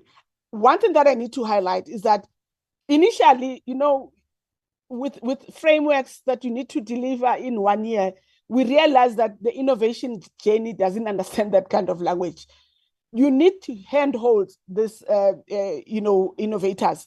You need to, as you mainstream, as you replicate, it's about changing behavior. If you are used to going, for instance, to the bank to do transactions. I've seen in some of the banks, as you enter and you have a phone, they then download the app for you and show you how to use it, so that the next time you come, you have a problem, then you go to the app. So in the public service, it's the same journey. You need to handhold them and remind them to use the new ways of doing things and not revert to what we always know. It's easier to go to the status quo than to adopt a new way of working. Fortunately, with COVID, it forced us to deal with that kind of mentality that, we were forced to look at how differently can we deliver services, even if we can't be in the office full time. The knowledge platforms, I will not touch a lot on them, but I just want to highlight that, what we do in the sub program, it's not only about having innovators come together and, at a conference. We're trying to create a community of practice so that we have foot soldiers that can influence other public servants to adopt innovation and so forth. So we have a number of projects that we can share where there was a presentation about this innovation, but later on that innovation ended up being replicated from one side to the other. So we try to also use, tacit knowledge between public servants so that they can share more and build a community of practice. I will touch more on the awards program. I've already indicated to honorable members the value of design thinking workshops, which is an approach, quite an old approach, but not really used, especially in the public service, where we teach them, we give them tools to use to be able to analyze your challenge and make sure that the solution that you come up with actually addresses the problem that you are faced with. We also work, international public sector innovation programs. We support APAM. We also support the OECD, the UN. So we also have a footprint. Number of countries, I think this year we had Malawi and Namibia reaching out to us, even Lesotho, to come and learn how we've crafted our innovation program in South Africa. A number of programs have also been benchmarked using the approach that the country is using. A little bit on awards. We link this, as I said, to PSR, Public Service Regulation 50, which talks about the need to incentivize innovation. So the CPSI then it's using the awards program to implement Regulation 50. As I said, this program has been benchmarked by other, international and continental outfits. And our aim is just to make sure that we find these innovations. I always say, with over 1.2 million public servants, how would we know that there was a Velem for Cheer sitting in Bronkhorstspruit trying something new, unless if it was through the awards program? It's only scratching the surface, because annually we get about 100, 120, but it's better than not knowing what's happening in various departments. We use this to unlock innovation, to scale up, to disseminate information, and also to demonstrate that innovation has value in terms of improving service delivery. And as I said, we go beyond just rewarding. For us, it's part of a year-long program. We sit with innovations from 1 year and we feed into the next APP. So all the projects that we've replicated at CPSI were not thumbs up. It's things that are done by public servants at various service points. We are only limited by budget that we end up, replicating 1 or 2 annually. And obviously, we want to also build a repository of public sector innovations. We do get a lot of departments that would come to us and say, I'm facing a problem with 1, 2, 3. And as CPSI, we are able to say, okay, let's link you with this department. They've already dealt with that problem. So we facilitate those engagements between departments, between provinces. And something that is also coming up is that most of them now, before they even go, when they go to their strat plans, they would ask us to come and present. Now this month, it was one of the departments in Limpopo that asked us. We've had engagement with the Office of the Premier in Northwest, where they've appointed somebody to coordinate innovation in the province. And that person has consulted with us in terms of how do I then coordinate this program? As you can see, those are some of the innovations that we've worked on since the start of this 5-year plan. 63 of them that we've recognized through the awards program. We find these are from, coal-face solutions, sitting there being frustrated by, challenges that we face. The public servants would then innovate. Some of them are back office in terms of trying to make sure that we improve on internal systems. And as CPSI, we've actually, even internally, we started to do some of these things.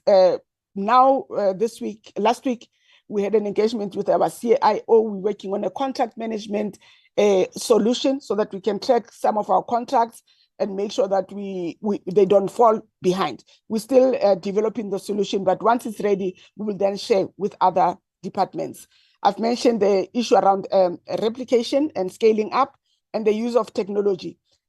One thing that I want to highlight, as artificial intelligence was already mentioned, the challenge there is that, we still don't have laws around AI, but we hope that as we move forward, because all the technologies, they can have, room of abuse and so forth, being ethical about how you use these tools that are supposed to help us rather than to destroy, us as human beings. So we still need to tighten the landscape in terms of regulations around AI so that, as we use these things, we use them responsibly as public servants.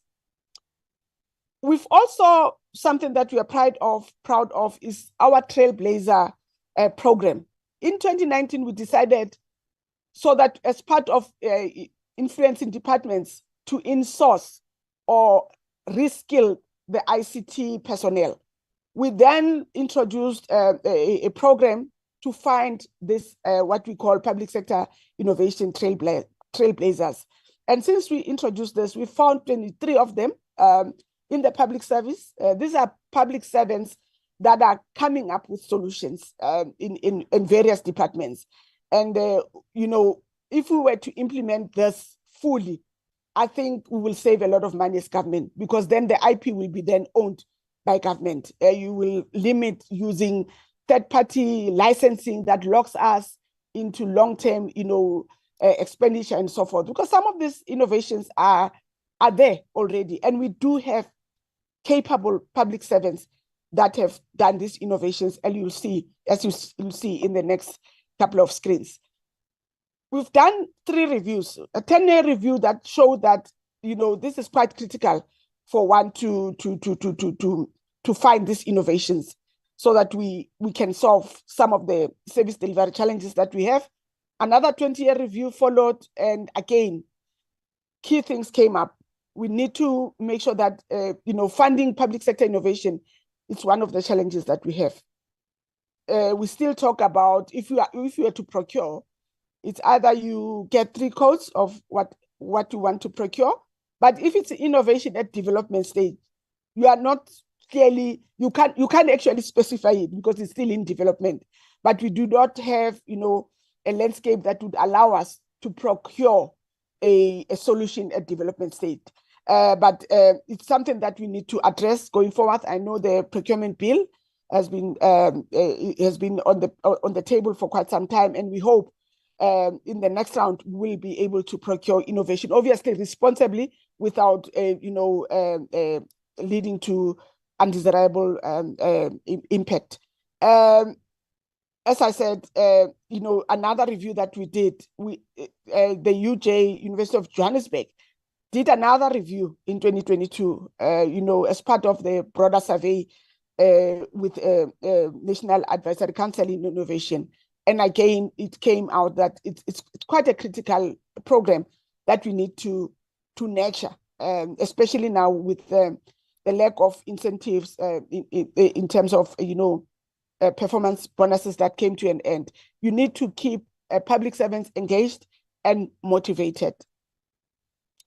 These are some of the examples that came through the Innovation Awards. The BIS portal was done by a public servant, Dando Luyabo, came up with this solution of the BEAST portal to try and make sure that, CIPC has one platform for business registering of or opening of companies.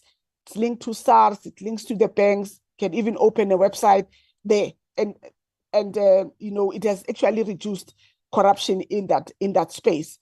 The CCMDD, again, is for picking up of chronic medications. We all know how congested hospitals are and clinics are. But now, because government has now entered into a partnership with third parties like our pharmacies and so forth, now people are picking up medication. Our patients are picking up medications at third parties, like pharmacies, relieving pressure on hospitals and clinics.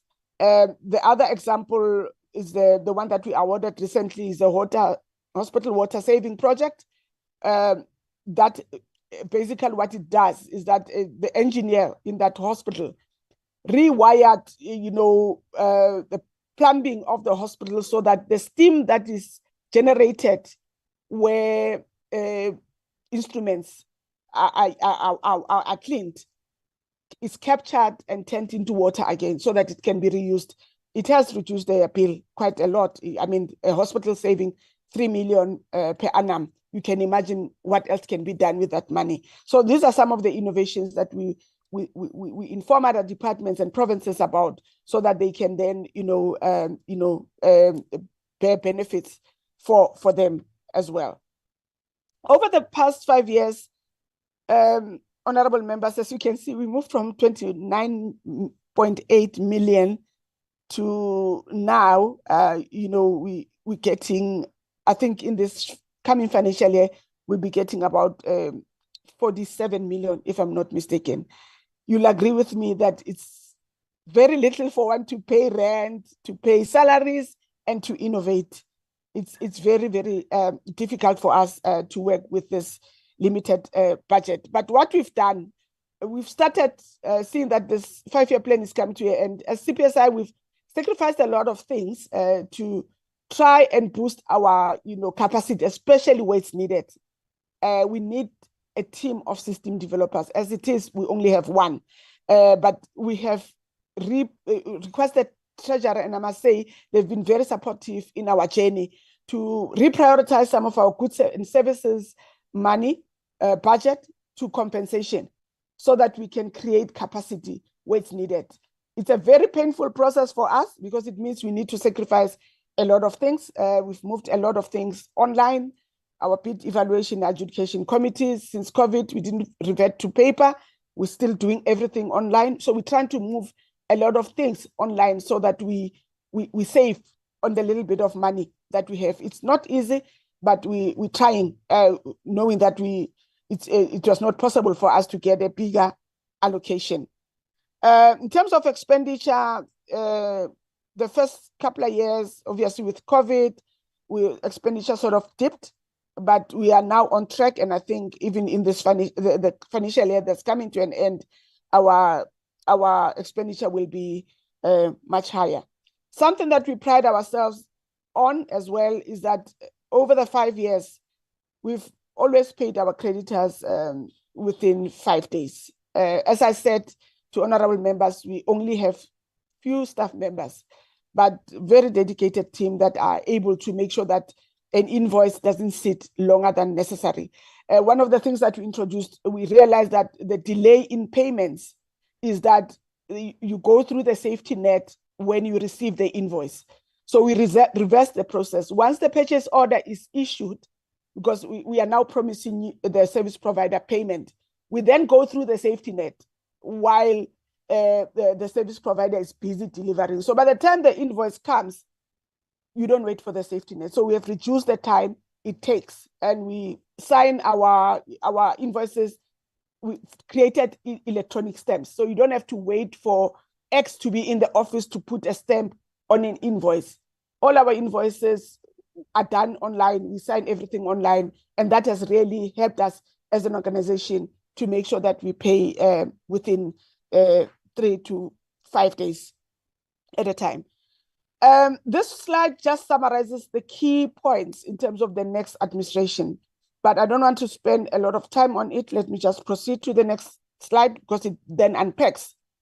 I think what's critical is that with the new administration, we just need to, do a strategic review and really interrogate this mandate, which is critical. I think we can all agree that innovation is critical, as we've heard from NSG. It's sort of one of the things that we need to make sure that ICT innovation we take forward. See whether the mandate is well aligned, and if there are changes that needs to be done in terms of legislation, we may need to do so to strengthen and make sure that we strengthen this mandate and give it traction that it needs for it to deliver better. That could also solve a budget, a bullet number 2, where, as I said, we'll get 47 million in the next financial year. But I think if this budget reassessment and reallocation is done, then we will be able to fulfill the mandate more effectively. Rightfully, CPSI should have, not necessarily a physical footprint in all provinces. But if there's a project that is under replication, I shouldn't be having 2 people to look at 9 provinces because it takes time. One should be having a team of project managers that can support provinces. But as it is now, we're moving slowly because we are limited by budget and capacity. I've touched on the capacity issue. We really need to strengthen, internal capacity, more so in terms of system developers. It's like when you talk about innovation, system developers become like a doctor and a nurse in the health system. You can't do without them. Currently, as I said, we only have one, with one having resigned, and it's just overwhelming for one person to look at so many projects that need technical support. We also need to collaborate and coordinate more, between DPSA, SETA, DSI, DCDT, including the presidency, because there is also a unit that looks at, unlocking the service delivery challenges to maximize and minimize duplication of efforts. And we have started to do that. Our minister said is part of the Interministerial Committee on Innovation. And I'm glad to report that we've already started to talk to SETA. We've already started to talk to DSI regarding the very same issue around making sure that we strengthen collaboration and maximize, our efforts as a government. Organizational structure. I'm really appreciative that in the past, 4 years or so, all the executive authorities maintain some stability at CPSI.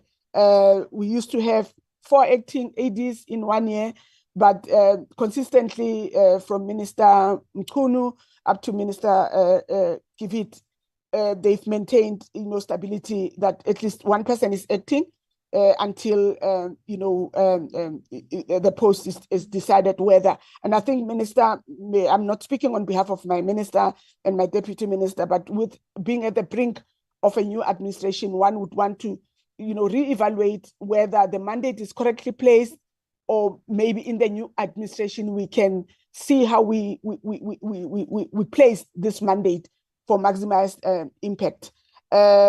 I've mentioned the legal and regulatory, framework that needs to updated. I've specifically mentioned also laws around artificial intelligence.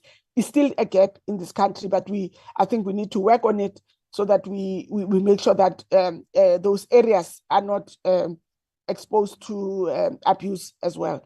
In the next, that's my last slide. I thank you, Honorable Chair. Thank you very much, Ms. Lydia. Honorable members, that's a detailed presentation from the CPSI. I'm taking hands, if there are hands.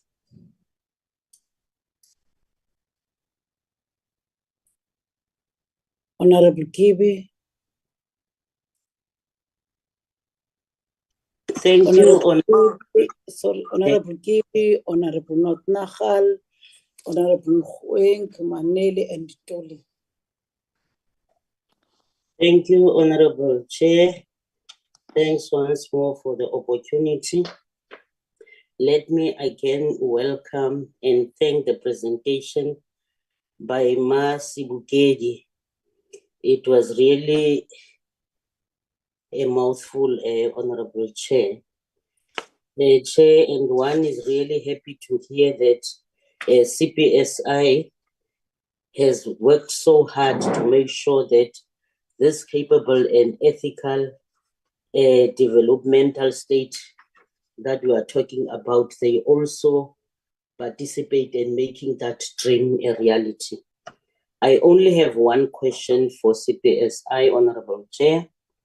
I just wanted to know what measures are required to increase the impact of the PSC in the next MTSF.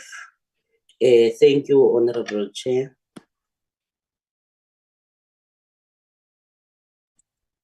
Thank you, Honorable Kibi, Honorable Notnachal.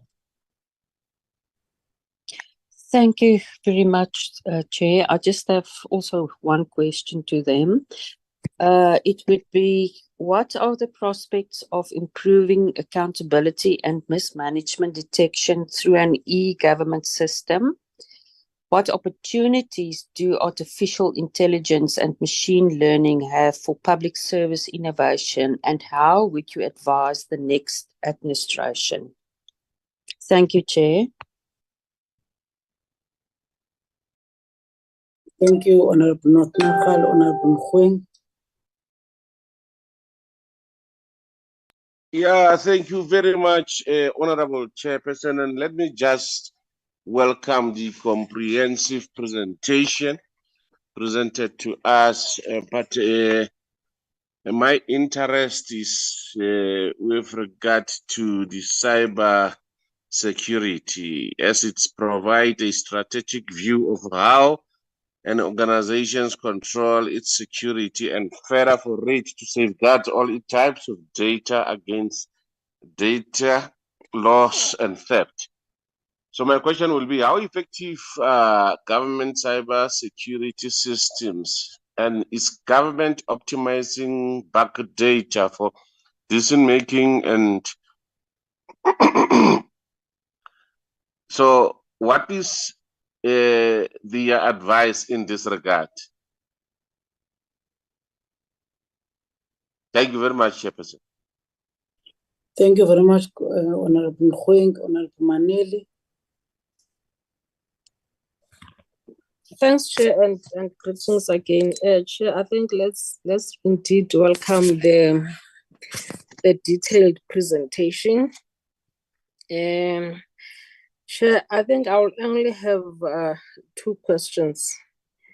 Chair, if probably we can be told as to if there were any highlights that were impactful in the institution. Chairperson, also, what endeavors has the entity undertaken to be relocated to the DSI so they can effectively participate in the innovation ecosystem? Thank you, Chairperson. Honorable Tuli. Thank you, Chair.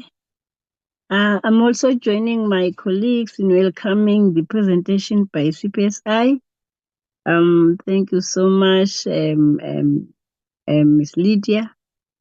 We understand it's been a long journey. Some stage you'd be faced with the high vacancy rate. But safe to say, you were able to fly high and break the ground. My question is, what has been the experience of the entity in the intergovernmental? The second one is, what were the significant constraints in the MTSF period, like the roughy and the bumpy road that you traveled, whereby you can say we fell, but we were able to stand up, and we landed where we are today. And thirdly, I wanted to check with CPSI as to what is their speed in terms of skills transfer programs, particularly with the youth of the day, so that in future, CPSI don't only exist national, but to be able to filter down to provinces. Yes, we had the problem of the budget and the problem of the capacity, but what is it what plans that they do have to accomplish such? Thank you, Chairperson. Thank you very much, honorable members. I think listening to your questions, we all agree that the entity is very small, but yet effective in managing and implementing its programs. And they have made groundbreaking innovations. And as such, just to add, to ask one or two questions to the entity, I would wish to understand which innovations can be scaled to make an impact in advancing the digitization. And also, is the entity of the view that an integrated approach to e-government is embraced in the three spheres of government? Those are the two questions, and I will give the entity to respond to questions from honorable members. Thank you, Ms. Lydia. Thank you, Honorable Chair. Thanks to honorable members for the comments and questions. I've requested PS Conrad to take up some of the questions from Honorable Ntuli and Honorable Maneli. In terms of the question from Honorable Kibi, in terms of how we can increase impact of CPSI, I think it's critical that we make sure that the organization is well resourced. Secondly, I think issuing of directives could also help in terms of making sure that provinces and departments implement some of these solutions. But mainly, as Honorable Chair has said, the CPI is very, very small. You can only do so much. So if it's well resourced, and we are then able to reach out to all departments, then it will create a bit of impact. I must qualify this by saying our minister and deputy minister have been very supportive. I will give an example with the digital fingerprint project. Minister then wrote to Minister of National Health so that we can start working with them to ensure that, through the partnership that the MOU that National Health has with Home Affairs, then accommodates the verification of prints through the population register. So that model is also working in terms of making sure that we have higher impact to unlock discussions at that level. Honorable Ntuli, our experience in intergovernmental, working arrangements, we do engage with all, spheres of government. I've already given an example of, Productivity SA. We've worked with municipalities, with SALGA. We worked with SALGA, and actually in this last year, where I was invited by SALGA to some of their engagements so that we can, engage with local government in this regard. We've also worked with Office of the Premier across all provinces, some obviously stronger than others. As I said, Northwest only started last year to start organizing themselves in the province, but we do work across all spheres of government. Skills transfer, yes, we need to work on that so that we can filter down, as Honorable Ntuli said, to provinces. But with the limited skills that we have, it then becomes very difficult. I think that's one of the things that led us to come up with a Trailblazer program. Something that I forgot to mention to members is that through that Trailblazer program, we have for the first time signed an MOU with Eastern Cape, so that, because Eastern Cape has a lot of, it has some system developers that have developed solutions like e-leave, programs to assist them to manage their hospitals and so forth. So we've entered into an MOU so that they can share their software solutions with us and the rest of the country. It's still baby steps, but we're hopeful that going forward, we'll see more and more of this kind of sharing of code, because we still want government, and it's still government IP, because we are working for government. We're starting to see some provinces starting to organize themselves. Northern Cape, Eastern Cape, and I think one other province, they are starting to have a forum where they share code on their own. So we want to make sure that that model then goes across the whole country. And I think it will really save government money, as I said, where we use codes, softwares that are owned by government. Basically, it means we're using our own resources to solve service delivery challenges. But it's something that we really need to nurture, and make sure that we do that. Significant constraints, looking at, where we really, it's been a battle for us in terms of CPSI. We actually, where we're sitting now, we in a process of looking for a building where we can have an innovation center. We actually don't have a center. It's just offices. So it sort of limits us to do work that we're supposed to do. We need a multimedia innovation center where we can bring public servants to come and experience what innovation is all about. But currently where we sit, it's quite difficult.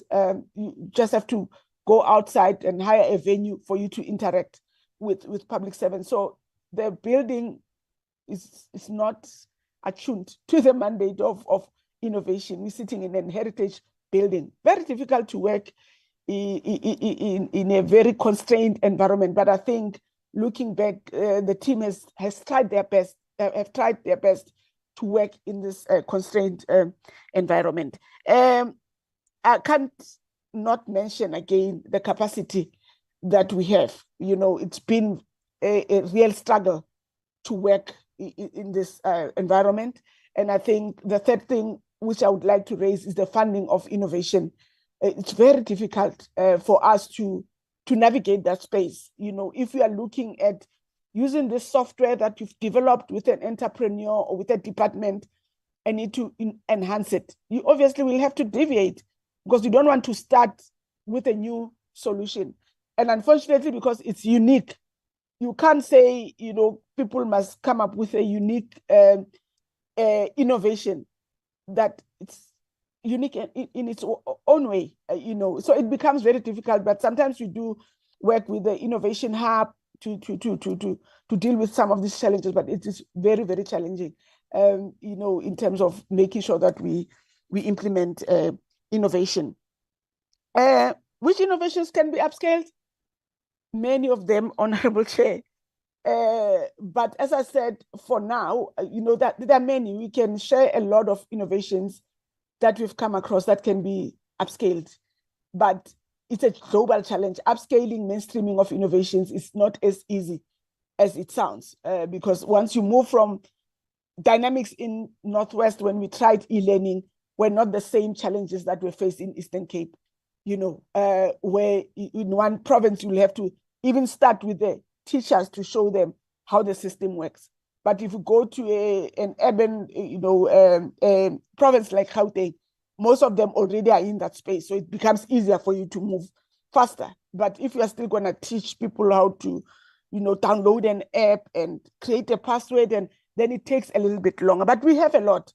And as I said, I'm very, very excited. The digital fingerprint is more of a compassion project. You can imagine if you've lost a loved one, you don't know where they are, they've been lying in a mortuary for 6 months, the closure that the family would get in terms of that. So I'm very passionate about that project, but there are many others that we can share with honorable members. With your permission, Honorable Chair, can I just request Mr. Skoenraad to respond to the other questions? I thank you. Good morning, Honorable Chair, Honorable Minister, Deputy Minister, and other members. Thank you very much. Yes, let me start with the question by Honorable Nothnagel on the e-government systems and accountability, especially how AI can assist. It's very important to ensure that we leverage frontier technologies like AI. But it's also very important to note that we are currently at the top of the AI hype and must be very careful of over-promises and under-delivery. We have seen a number of case studies where AI can assist with accountability and tracking, and I can use some examples.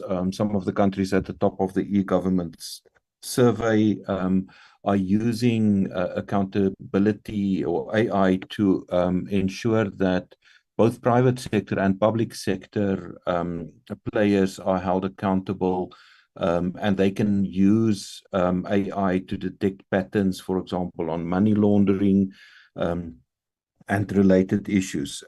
But importantly, what they have done is they have employed the required data scientists, and they have compiled the various data sets so that machine learning can take place. So accountability and e-government and the e-government systems cannot be developed in isolation. We need the required skills, and that would be part of the advice for the next administration, that we employ a new cohort of public servants that can actually develop these systems. To use one example, annually we declare interest as public servants, and that is creating a huge data set.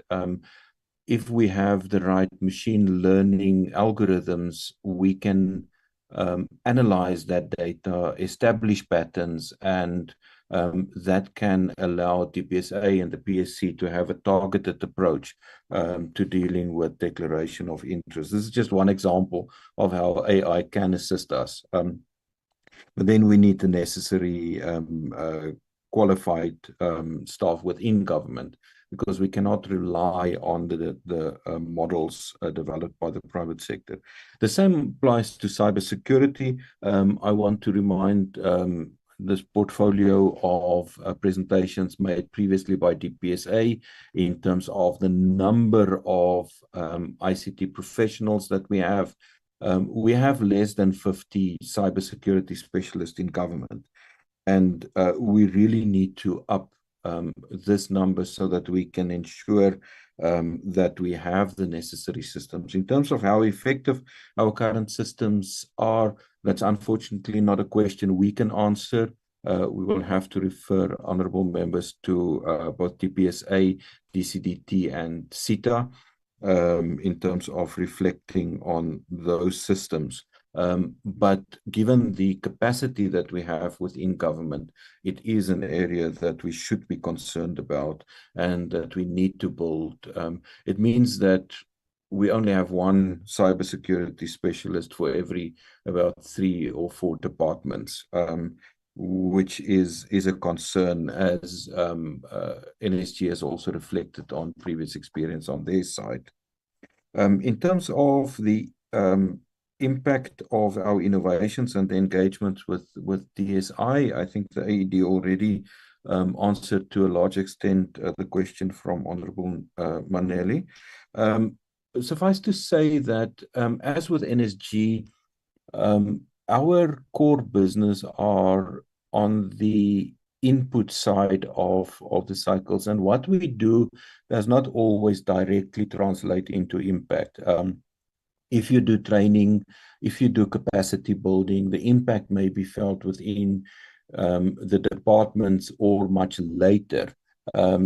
So even though we do track impact, we do acknowledge that on our side, we're busy with experimentation, testing and piloting, and the impact may become visible only 5 or 6 years down the line. Having said that, we are very cognizant of some of the qualitative impacts. If we can just think about the digital fingerprint project, the ability to bring closure to families who has a person that is not been identified, that they don't know where this person that may have just vanished without a trace. There is no closure for more than a year. To be able to identify that deceased person and bring closure to a family is a tremendous impact. And if we consider the number of backlogs that we have with identifying deceased in our mortuaries, we are talking about literally more than 1,000 families that would require closure. The impact of some of the efficiency innovations over the years is also significant in terms of bringing savings to hospital facilities, and these run into millions. If we look at both the environmental savings of a project like the Saving Water project that we are currently also as part of the Global Health in Hospitals initiative rolling out in various forms, these savings translate eventually to millions of rands of savings for institutions such as hospitals. And then obviously the qualitative effect on citizens that don't have to queue as long for some of these services. The savings brought by these trailblazers, again, if we look at some of these solutions, they would have costed not only millions, but in hundreds of millions. And by replicating these to other provinces is bringing significant savings to departments. So this is just to reflect on some of these. In terms of the engagement with DSI, irrespective of where the CPSI is placed, we have a very strong relationship with NACI, the National Advisory Council of Innovation. The white paper on science and innovation already confirms the necessity of the DSI and CPSI to work together. And through the interministerial committee, we have strengthened those relationships, also in terms of delivering on the decadal plan. We need to remember that the public sector is around 30% of the total market in the South African economy. And therefore, it is very important to make sure that our innovators and that innovation has a very strong foothold within the public sector. So again, in terms of advice to the new administration, is that we need to increase, as we need to increase our investment in capacity building, we need to increase our investing in specific capacity that aligns with our e-government strategy, but then also our specific capacity to bring innovation into the public sector and to be able to fund this, and importantly, to create the necessary procurement measures so that we can support our local and specifically our youth innovators in bringing their solutions into the public sector. Honorable Chair, I think we've covered all of the questions that was remaining. Thank you very much.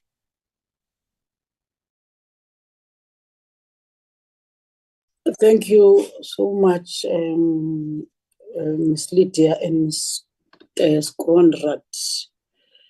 I don't think there are further questions and or follow-ups. Then we will take the next item, which is our last item of the day, the presentation by the PSC. Over to you, Chair of the PSC. Thank you and good morning, Chairperson and honorable members. And I would like to also recognize Minister of Public Service and Administration and her deputy, as well as the DPSA family of institutions, National School of Government, CPSI, and I also come here with some of my fellow commissioners, my deputy, Ms. Zugiswa Mkolomba, Commissioner LV Sizani, Commissioner Magaman, Commissioner Bakas, Commissioner Mavuso, our DG and her team, including DDGs and CFO. I will be asking our DG to present, but as a preamble to that, I would like to convey our deep sense of gratitude for the council engagement guidance that this committee has given to us each time we were navigating the space of fulfilling our mandate. And for that, we will always be grateful as this sixth administration is rolling towards an end. And also, we thank this committee for walking the longest distance towards the finish line in terms of taking seriously the issue of trying to give full autonomy to this constitutional body, the PSC, by assisting in the approvals of the PSC bill, which is on the threshold of becoming a policy, if indeed we manage to see it as a priority and as such allow for it to be passed with other priority bills, failing which, of course, we will be back here in the seventh administration years down the line, because it takes quite some time to get any bill of this nature, as we have seen with the PSC bill.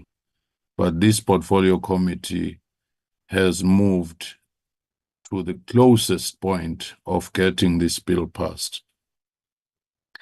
We felt the weight of the building of a capable, ethical, developmental state on our shoulders, because as an oversight body over public service, when we talk of building that capacity, we knew that PSC, partnering with the Department of Public Service and Administration, with the National School of Government, with the Department of Monitoring and Evaluation, all those and all other role players were going to be key, because this now had become a priority, as it ought to have been, because all the assumptions made in the National Development Plan worked on an assumption that there would be capacity for the state.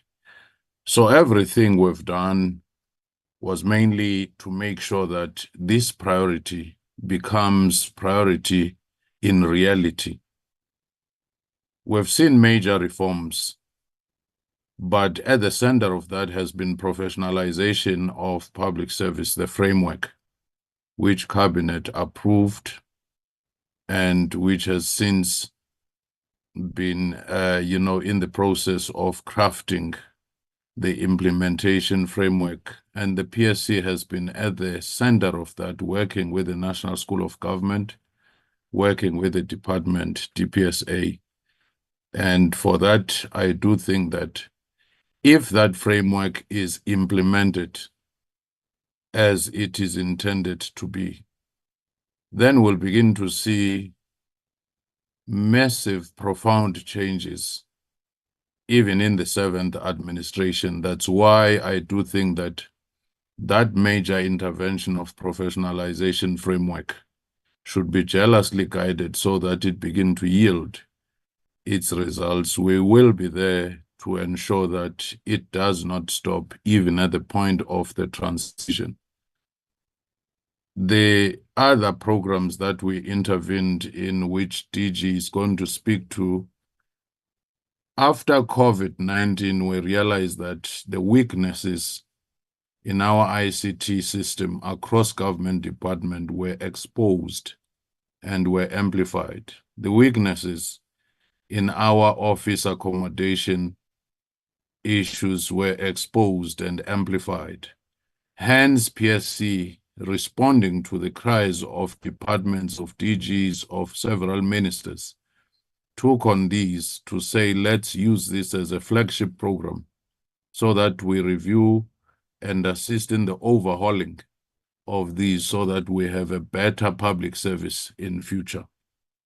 So it's one of those key interventions which, if those reforms proposed after these extensive consultations are effected, then you'll begin to see the building of a capable state well into the 7th administration, and the impact will be felt not just on how departments are working, but by ordinary person who would wake up and queue at Home Affairs only to find that the network is down. This time around, if these changes are dealt with, we're hoping that it will change the face of public service. All this we've been doing against the backdrop, as the CFO will reflect, of shrinking operational budget. The PSC budget has been shrinking, especially for the core programs. At the same time, if the PSC bill is passed, if professionalization framework is to be realized with the role of the PSC being quite critical there, our work will have expanded fourfold, but the budget is moving the opposite direction. But we're having engagements with Treasury to that effect. Hence, the support of this committee, the understanding of the minister becomes very important to say, even when there are austerities, if you have your key projects which will in the end improve efficiencies, it becomes very important. And PSC has also been key in the revival and the profiling of the Forum of Institutions Supporting Democracy, so that they work in a more collaborative and coordinated fashion. And these include your Chapter 9 institutions in their totality, as well as your Chapter 13, which is your Fiscal and Financial Commission. So those are some of those. Anti-corruption global conference, we have now profiled it.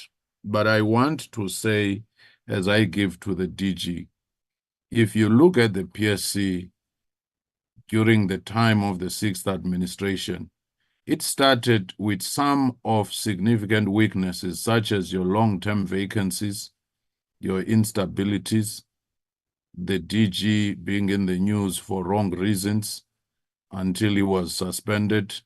Now we have a new DG and many vacancies in the national office. All vacancies have been filled thanks to this committee working with us. Unfortunately, in at least 2 provinces, we've seen slow process of trying to fill the vacancies, which is quite a strain, as we have to ask commissioners to also do caretaker work in other provinces. So when you look at the repositioning of the PSC, because we had to look at our own internal capacity and reimagine the PSC itself. So we've gone through that process where we said we cannot be custodians of good governance if we don't start with ourselves and be that example. Hence, we've been able to turn the tide. So towards the end of this 6th administration, you see many positive indicators, not just clean audit, but the impact on the ground. The Citizens Forum of the PSC are a model which has turned the issue of district development model into almost a practicality. because we engage with the communities months before. We engage with the affected departments. By the time the consultation or the citizen forum take place, it's time for solutions. It's time for many other things. If there was time, unfortunately, there is not. We could be giving you examples of widows who had their husbands exhumed after being given paupers burial to be reburied with dignity at the intervention of the PSC. We would be giving you cases of families that were not able to get their IDs, and when PSC intervened, and some families which wanted burials because of the forensic laboratory backlogs. Now that we've worked with the department and resolved some of these challenges, the Department of Police, you're beginning to see the impact of that in our investigations, in our court cases, and so forth. So PSC has always been striving for high impact, not just for conformance or compliance, but to say what was the mandate of this organization and what were the crafters of this mandate having in mind in terms of the impact on people. So on that point, I will ask the DG to make our presentation. We will skip all those areas of mandate because each time we spoke with you, we started with the mandate, so we won't bore you with those. Thank you. Thank you, Chair. Thank you very much, Chairperson and honorable members. Thank you to the Minister, Deputy Ministers, our Chair and Commissioners on the platforms, and colleagues. Greetings to you. In terms of how we have structured the presentation, the Chair has spoken about the leadership of the Commission, the Commissioners, the vacancies, as well as our mandate. So my focus really is going to be on the performance of the organization in the last 5 years. We will share with the Commissioners and members in terms of how we have performed against the MTSF indicators, as well as our own APP targets. The CFO will also reflect on the budget and how we have spent the budget through the 5-year period. We'll also end off the presentation, members, by just highlighting to you some of the key achievements of the PSC within the last 5 years. The presentation then also reflects on the areas which we believe will require attention, particularly as we move into the next administration. The commissioners, currently we've got all 5 commissioners in the national office, as the Chair has said. The only provinces where we do not have commissioners is the Western Cape, the Northwest Free State, as well as Mpumalanga. But we understand that with regards to the Western Cape and Mpumalanga, the process is at an advanced stage. Now, members, in terms of the mandate, as the Chair has said, we are not going to be spending too much time on that. Suffice to say that the legislative process of reviewing the Public Service Commission Act is at an advanced stage. Committee members, you would be aware that the PSC last week had presented on the bill itself. This was meant to then assist the committee as you consider the comments from members of the public. We are informed that the bill was published for comment and the closing date was last Friday. As a commission, we are quite happy with the significant progress that has been made in respect of ensuring that the bill is then passed into law, because this is in line with one of the priorities of the SONA of 2023, where the President had indicated really the need to amend legislation to strengthen the PSC so that we function as an effective constitutional entity with its own independent secretariat. Now, moving on to our strategic focus, again, I'm not going to spend too much time on this. This is the vision and mission and values of the Public Service Commission, which we have shared with the committee on previous occasions. Now, if we look at the strategic outcomes of the Public Service Commission that we have crafted in order to ensure that we support the work we do with regards to priority number 1 of building a capable, ethical, and developmental state. So we've come up with 4 strategic outcomes. The first one is to ensure that there is an improved service delivery culture in the public service. As a body that is entrusted with the responsibility to oversee the public service, ultimately this is the outcome that is envisaged as we work towards building state capacity. Now, our program on leadership management practices, which is program number 2, assists in ensuring that our strategic outcome on ensuring sound leadership practices in the public service is achieved. We also do a lot of work on monitoring and evaluation because that is our constitutional mandate. And as per our outcome 3, we want to ensure that there is a well-coordinated and functioning M&E system. And the Public Service Commission, in order to ensure that it is impactful in the work that it does, we must be a very strong and well-functioning PSC. A number of reforms have been done internally to strengthen the organizational efficiencies, and this includes review of the policies. We are also going to be reflecting to the members about some of the constraints that we receive in the area of ICT as well as office accommodation. Now, this is the PSC's performance at a glance over the last 5 years. We've done quite a lot of work in the area of Citizens Forum. The chairperson has indicated that this is the program where the PSC gets the opportunity to engage with ordinary members of the public.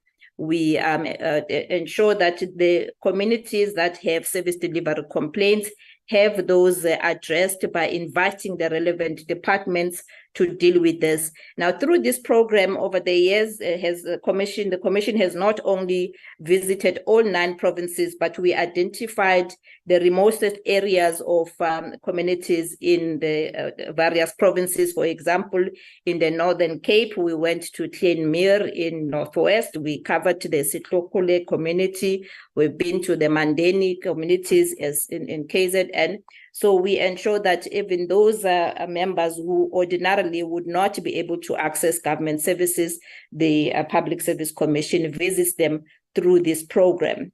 Now, to date, insofar as the promotion of constitutional values and principles is concerned, because this is another critical constitutional mandate, the Commission has been able to engage with the various stakeholders, particularly public servants, and we are happy to report that we have recorded a total of 125 engagements over the MTSF period. Now, part of the mandate of the Commission is to investigate complaints, and those complaints that are service delivery related. Sometimes complaints will range from maladministration, undue delay to process applications, such as your SASSA grant and IDs and so forth. The Commission was able to finalize a total of 870 complaints, and these are the investigations that the Commission conducts itself. Now, public servants also have the right to lodge grievances with the Public Service Commission if within their respective departments their grievances are not successfully dealt with. And through this work of investigating grievances, we are happy to record that the Commission managed to finalize a total of 2,151 grievances. And these grievances, the Commission will then issue a report, which report has a recommendation on what needs to be done as part of a remedial action. Insofar as the anti-corruption hotline is concerned, our anti-corruption hotline has handled a total of 7,261 cases over the period. We will indicate in the later slide, members, as to how many per financial year. But we have successfully referred these to the relevant departments for investigation, and we do monitor, and departments are then required to send us a report on the investigations, as well as what corrective action has been taken if indeed they found that there was wrongdoing. Another important flagship project for the Public Service Commission is the service delivery inspections that we conduct. This is the work where we visit departments, we go and we conduct on-site inspection. We will monitor and see how the departments who are on the front line of service delivery are dealing with members of the public. Through this process, we have to date managed to release a total of 27 in service delivery inspection reports.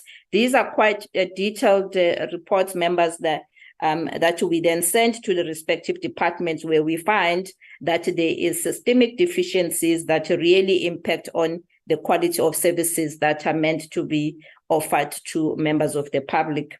As an institution that is entrusted with the responsibility of ensuring that there is good governance, we are also a custodian of good governance, as how we have branded ourselves as a Public Service Commission.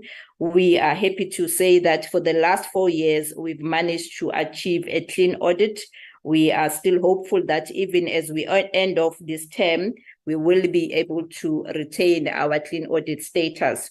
Insofar as the budget performance is concerned, on average through the 5-year period, we managed to spend 95% of our budget. And the reason for the fact that we are not able to spend 100% thereof was because of the vacancy rate, of which the chair has touched on in with regards to commissioners, but also internally our own OPSC employees. And there's a time when we were quite slow in the recruitment, ensuring that we fill vacancies. But members, as matters stand, we have done quite a lot of work and we have recruited aggressively.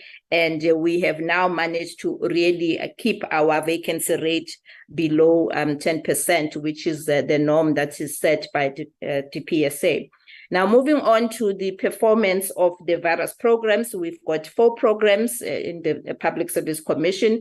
Program 1 through that is Program 1 on administration. We had a total of 28 indicators over the 5-year period, and we managed to achieve 26 of those targets. 93% was the performance at end of the 5-year period. And really the reason why we were not able to achieve 100% of those targets was because in the year 2020-2021, we missed some invoices. We were not able to pay them within the prescribed 30-day period.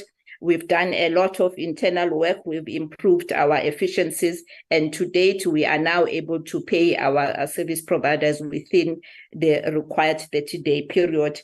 There's also the area of leadership management practices, which is Program 2, where we missed one indicator, and that related to the percentage reduction of a number of employees that lodge grievances in the public service. Now, we have since reflected on this indicator, members, and as a commission, we had accepted that perhaps this is not a smart indicator, because as we are seeing the number of complaints that are lodged by public servants and grievances, that there really is a need for the commission to address this. And so in the previous financial year's APP, we have no longer continued with this target, because there is still a very strong need for the grievance management system to be improved in the public service. The last 2 programs, we under monitoring and evaluation, as well as integrity and anti-corruption, all the indicators were achieved in the period we are reporting on.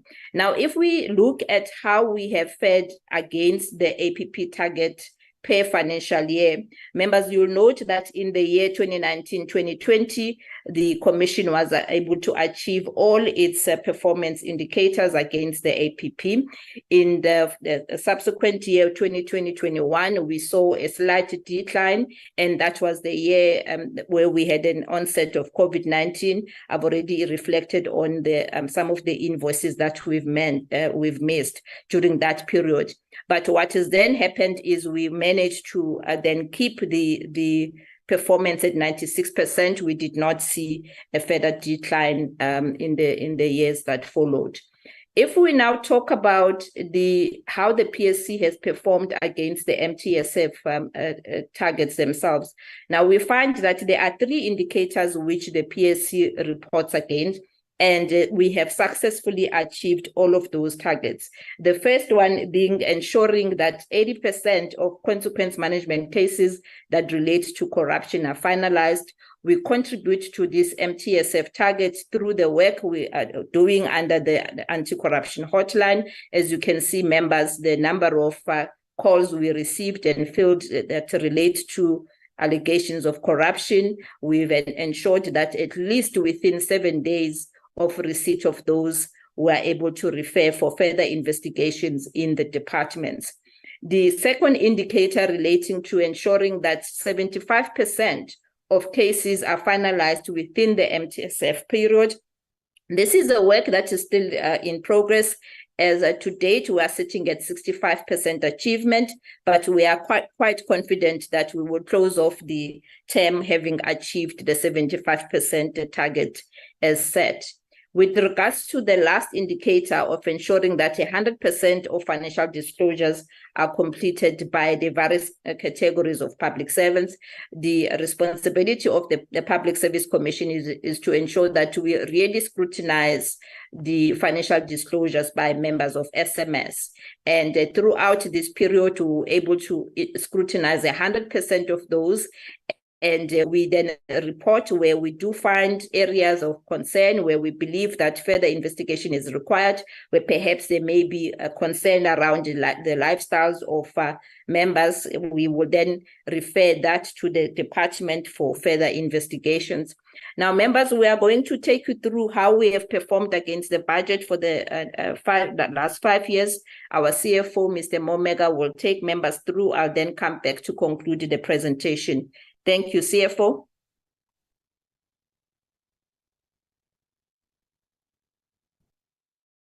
Thank you so much, DG. Let me greet the chairperson of the Portfolio Committee, honorable members of Parliament, Minister, Deputy Minister, the chairperson of the Public Service Commission, the Deputy Chairperson of the Public Service Commission, and commissioners, ladies and gentlemen. The next slide basically compares the budget that has been, next slide please. Yes, the budget that has been spent, the budget that has been appropriated versus what we had spent over the past 4 years. I must indicate that 2024, 2023 is still, we still have figures, a number of months that we must still conclude that year. So the extreme right is not annualized as yet. However, the 4 prior years are annualized, audited, and the gap between what was spent and what was budgeted is shown there in a trend. Mainly, it's on compensation of employees. The reason being, we do have parliamentary processes, even legislatures in different provinces where posts for commissioners need to be filled. It is a process that is beyond the commission, so we are purely dependent on parliamentary processes. I must also indicate that part of the underspending on compensation of employees was also based on our vacancy rates, which has since improved. Next slide.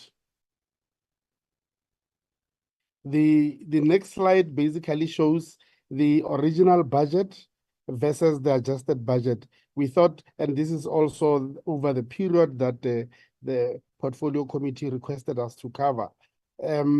The budget of the department is largely constituted by 75% of compensation of employees, as well as 25% of operational costs. So that is the model that we have been operating on throughout the years. So we are a knowledge-based institution. We do investigations. Before you move to that slide, we are a knowledge-based institution. We do investigations, we research, and therefore the biggest component of our budget is compensation of employees. So looking at the gaps between the original and adjusted budget, the COVID year, 2020, 2021, there were budget reductions. They are quite visible there. The 13 million and the 10 million, those were budget reductions. And currently, where we are showing that negative, we still have to conclude the year. So I will not spend much time on that. Next slide. Next slide. The next slide that will be projected, as the chairperson, one slide back, please. the slide that I'm trying to have the operator projecting, yes, that is the slide that basically shows how the budget of PSC has been reduced, and I covered over a 16-year period. We have also included the 5-year period that the PC Portfolio Committee has requested us to cover. Since 2019, 2020 to 2023, 2024, the budget of PSC has been was reduced by 300 million, even though, as Chair has indicated, we have upped our services. Inflation continues to go up, but our budget has been reducing. So technically, we are becoming poorer, and we are becoming an institution that will not be in a position to fund all its operations. I must also indicate that over the 16, so I think it's also correct to even show context of how the budget has been decreased over the years since the economic downturn in 2028. And we're talking about 450 million combined that has been reduced from our budgets from 2008, 2008, 2009 to 2023, 2024. And we thought that it is quite important for us to really show this to the Portfolio Committee, that the budget is really shrinking. It is becoming unsustainable. It is becoming impossible for us to really render the services. And as a result, we thought that it's an important point that should be highlighted. Whilst, on the other hand, the cost of doing business increases. The next slide. The next slide will basically shows the history of the budget. This is the structure of our budget. So it remains to be almost the same, that the 25% to 75 model in favor of compensation of employees, the salary bill, whilst the operational costs are quite minimal. I think we really need to more especially now that the bill will be passed and it will be enacted to law. We will be doing extra work in municipalities. We will be doing extra work in entities. So the budget of the department will really need to be looked at. We are hopeful that the process that we continue engagements with the Minister of Finance will yield the fruits. And we thought that we should reflect that. I must also indicate that every money that has been spent has not been wasted. We are an institution that has got a history of clean audit, and that is my next slide. So the very money that has been availed to us has been put to good use. And for the past 4 financial years that were audited, we have obtained clean audits. And if you look at the picture below, we are giving statistics on the number of the audit findings that we have obtained. Even though they are insignificant, the column on the extreme right basically indicates that the previous financial year, only 4 findings were obtained, and those are minor findings as compared to the history. So the system of internal control continues to be tightened up, just to make sure that the little money that we have is optimally utilized, is put to good use, and we derive optimum results. I think I will hand over to the DG. Thank you.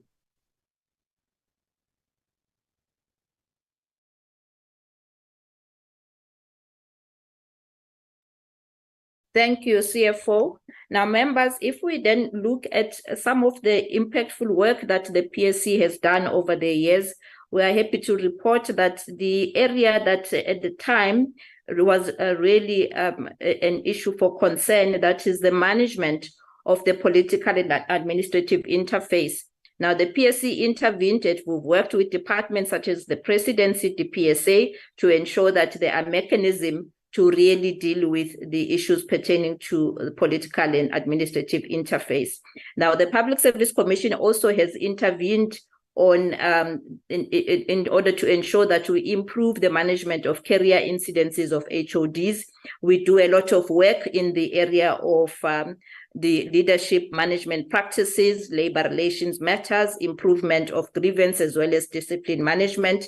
In fact, we have a roundtable report that has recently been shared with the DPSA. We've seen that the DPSA having to reform some of the policies as a result of the studies and research report that the Public Service Commission has done. We've also conducted a number of workshops and roundtables, capacity building sessions on really the areas that require improvement, where we would have identified through the grievances, the systemic problems that will impact on efficiencies in the public service. A number of these reports are available on our website.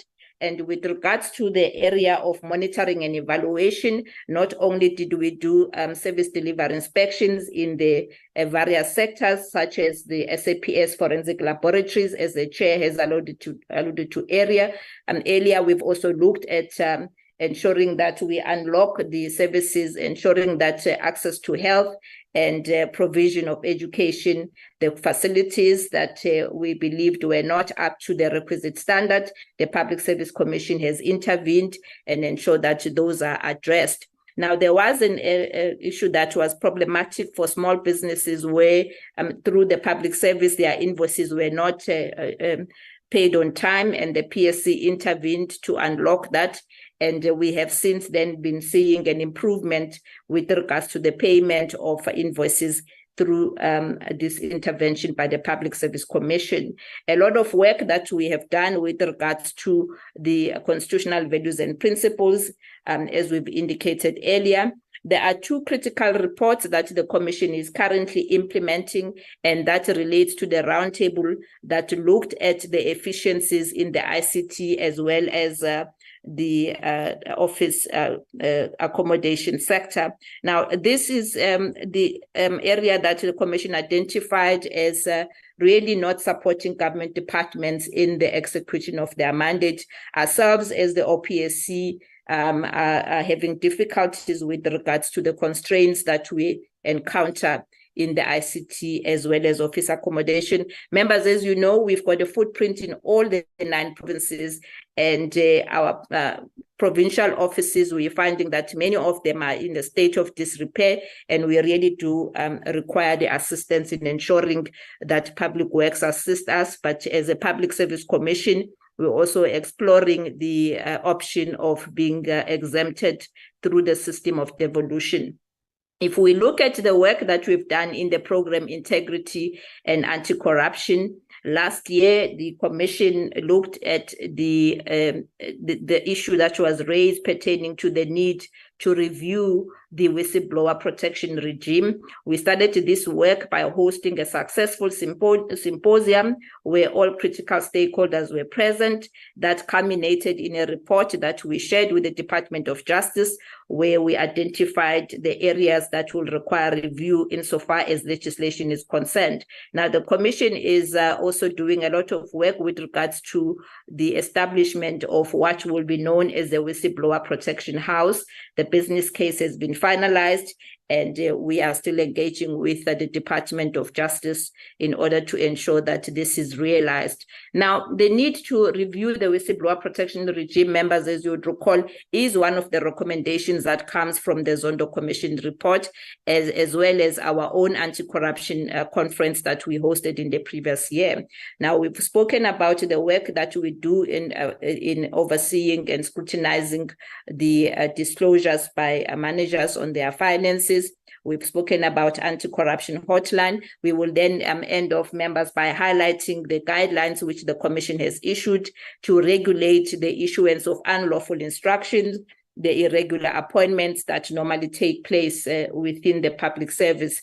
We do this work through engaging with a number of strategic partners, and they assist in ensuring that the PSC is able to reposition itself, and we really start addressing work that's of a systemic nature, and ultimately we achieve the impact as a part of contributing to building state capacity. The chairperson has reflected on the significance of this framework for professionalization, as the minister has indicated earlier, as well as our colleagues in the NSG.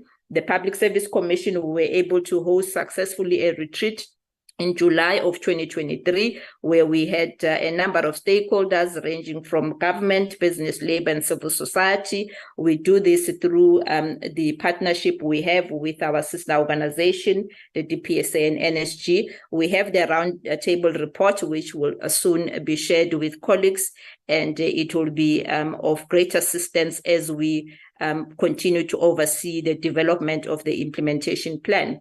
In the framework itself, the PSC is mandated to establish a panel of technical experts that will be utilized within the public service as well as local government. We're happy to report, members, that a significant progress has been made in this area. And to date, with our database, we have managed to register at least a total of 500 persons or experts who are interested in supporting this work. Now, what are the areas that will require attention as we move into the next administration? Firstly, it's really looking at those inefficiencies that constrained the PSC as we want to be an effective, well-functioning organization. And that pertains to two areas, members: ICT as well as office accommodation. Those systemic problems were identified with regards to the slowness in the procurement processes, the cost of ICT, particularly as we procure via SETA, the difficulty in the public works assisting with the procurement of suitable office accommodation. So what we propose would be a solution is for the PSC, as we get into ensuring the independence of the PSC through the bill, the Public Service Commission to then be granted the powers through the process of devolution, so that then we are enabled to do our own procurement, just like any other constitutional entities. We have also highlighted in a great deal, as the CFO has taken members through, on the budget constraints that really impact on our ability to deliver impactful projects.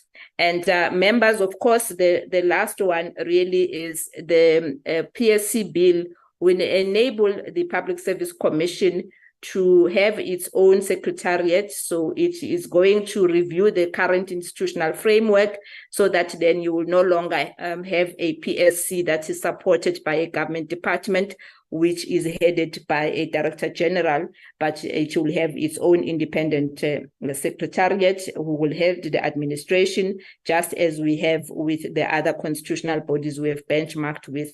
That then brings us to the end of our presentation, members. Thank you very much for the opportunity. Thank you very much, Ms. Dube. With the presentation, I will take hands, honorable members.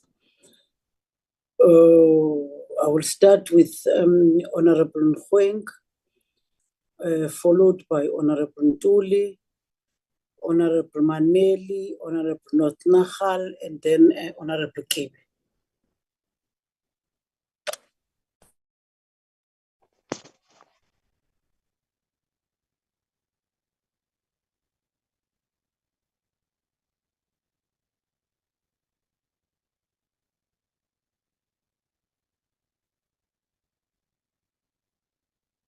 We can't hear you, Honorable Nkweng. Oh, thank you very much. Thank you very much, Honorable Chairperson.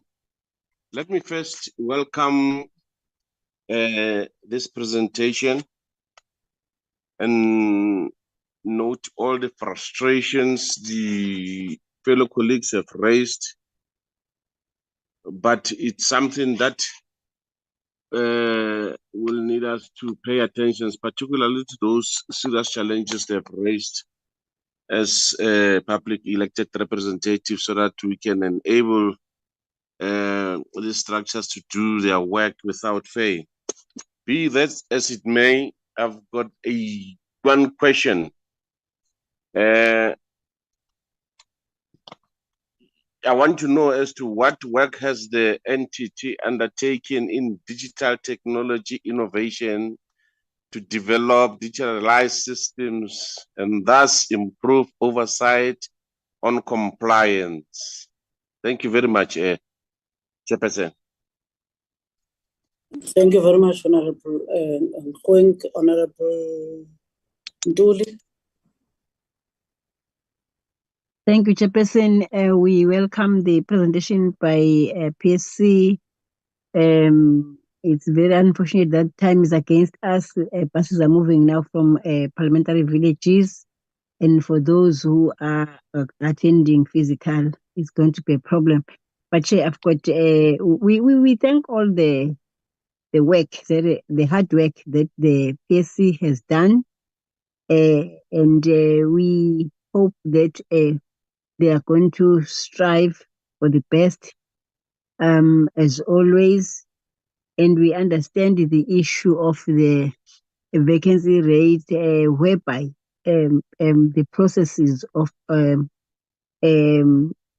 selection of commissioners are still taking place. We also note their clean audits, and we note their high performance and on determined targets, etc. But I've got one question, Chair. My question is, what were the significant constraints in the MTSF period that they experience as PSC, and to say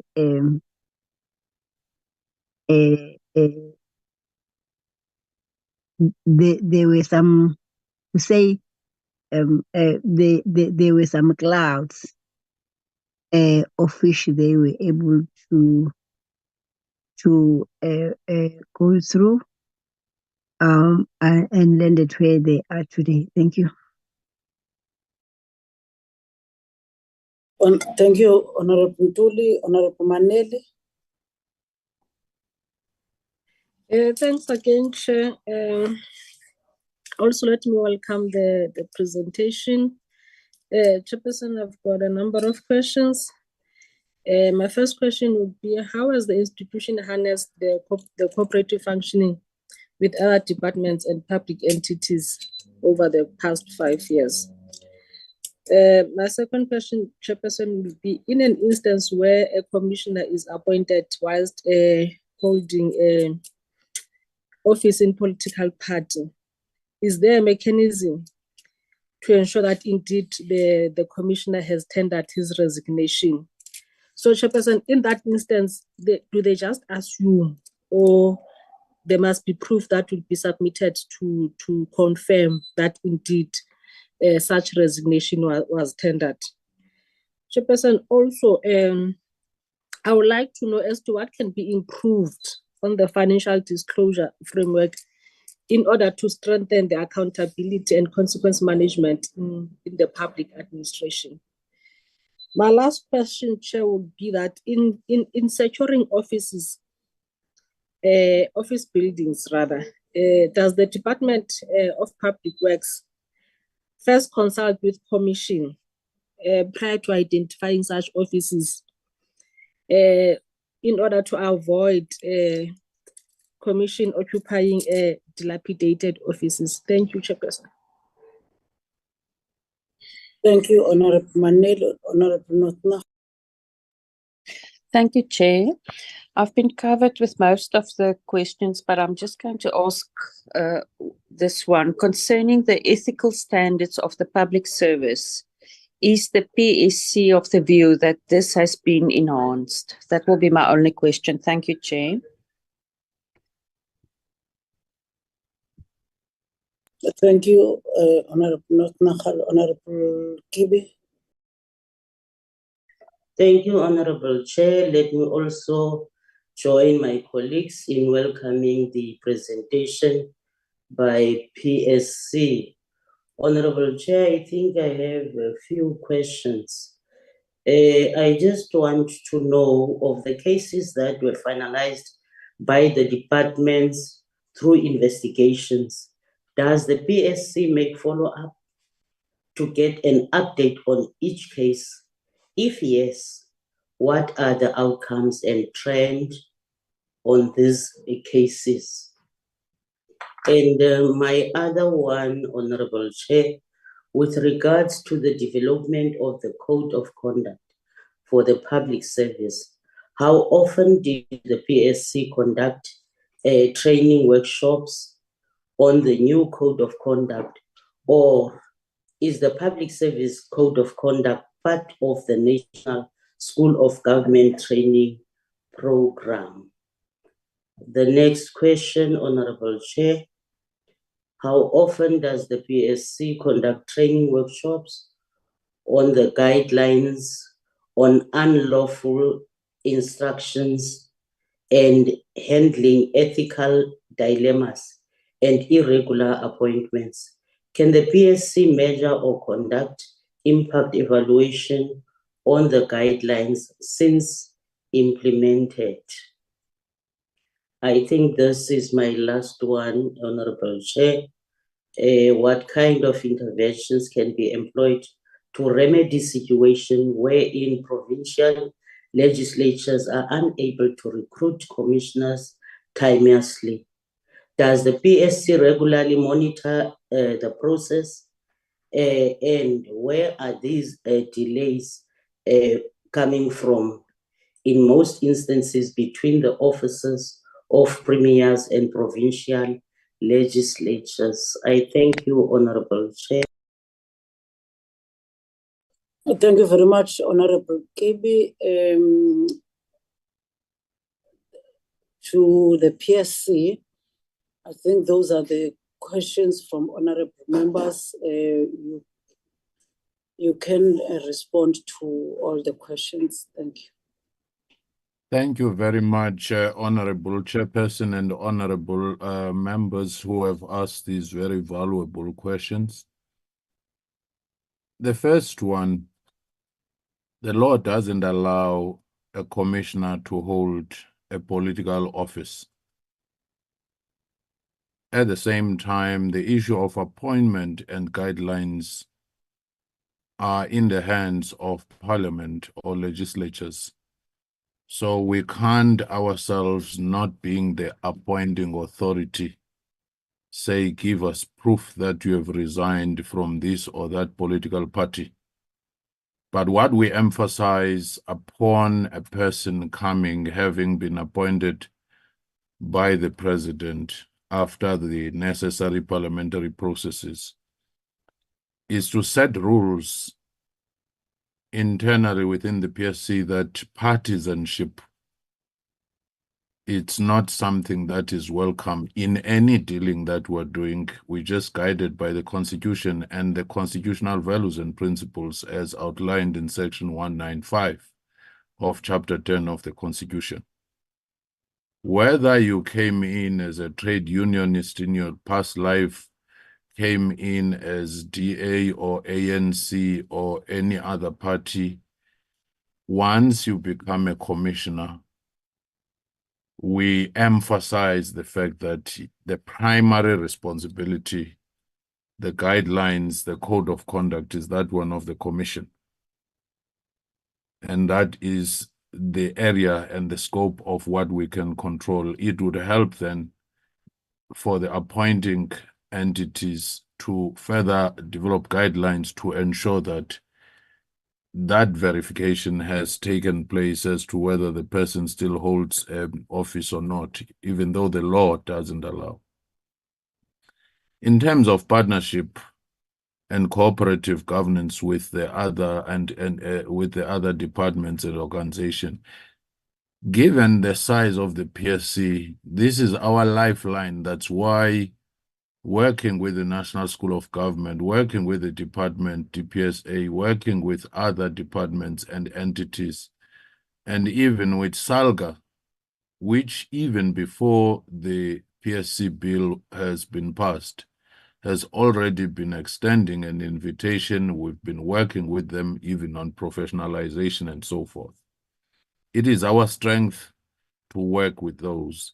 We've been meeting with the ministers almost monthly, especially to deal with some of the challenges which are there.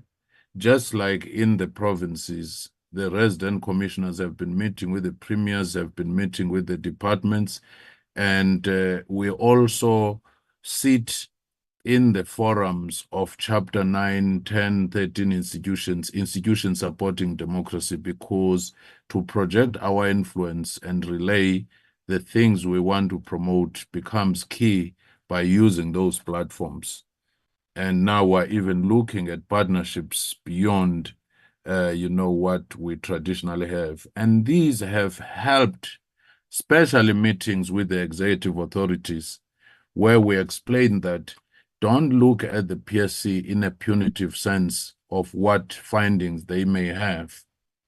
We have a wide scope where we help capacitate departments, and if they follow some of the recommendations we make or findings, they are stronger thereafter. So we often find that once we strike such relationships, it becomes quite a potent relationship. In some provinces, we've even seen the turnaround. We've even seen the declaration of, financial interest or the financial disclosures increase quite significantly once we struck that relationship, at the same time be firm on some of the things that need to be followed up.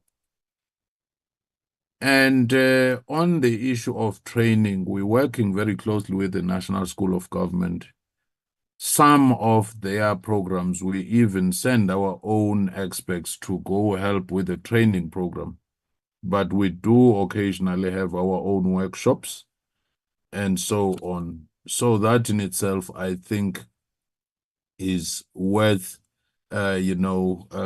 noting. In terms of the delays in the provinces, it always depends. In some provinces, you find that the premier is enthusiastic, but the process depends on the legislative processes. At times, you find that the legislature has done its work, things get stuck at the level of the premier. At times, you find that both have done their work, but the issue of security verification is the one that tends to delay at times.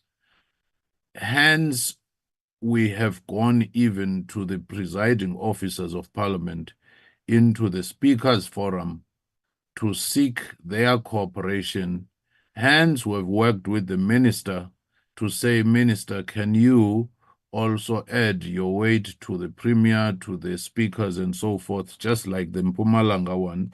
We've been working with the Minister Kivit to say we've done all what we could. We've tried to probe check with the presidency, go and help us in the process of adding your weight. And indeed, some of these have yielded results, because you're beginning to see where there was dormancy in the process, some movement and so forth. So the whole ecosystem of what makes timeous appointment of a commissioner is very much important. One of the misunderstandings that we've had to debunk is the notion that you have to wait for a commissioner whose term is coming to an end for them to first finish their term without starting the process, especially if it is the second term where you know there is no renewal. Therefore, there is no reason not to have succession planning.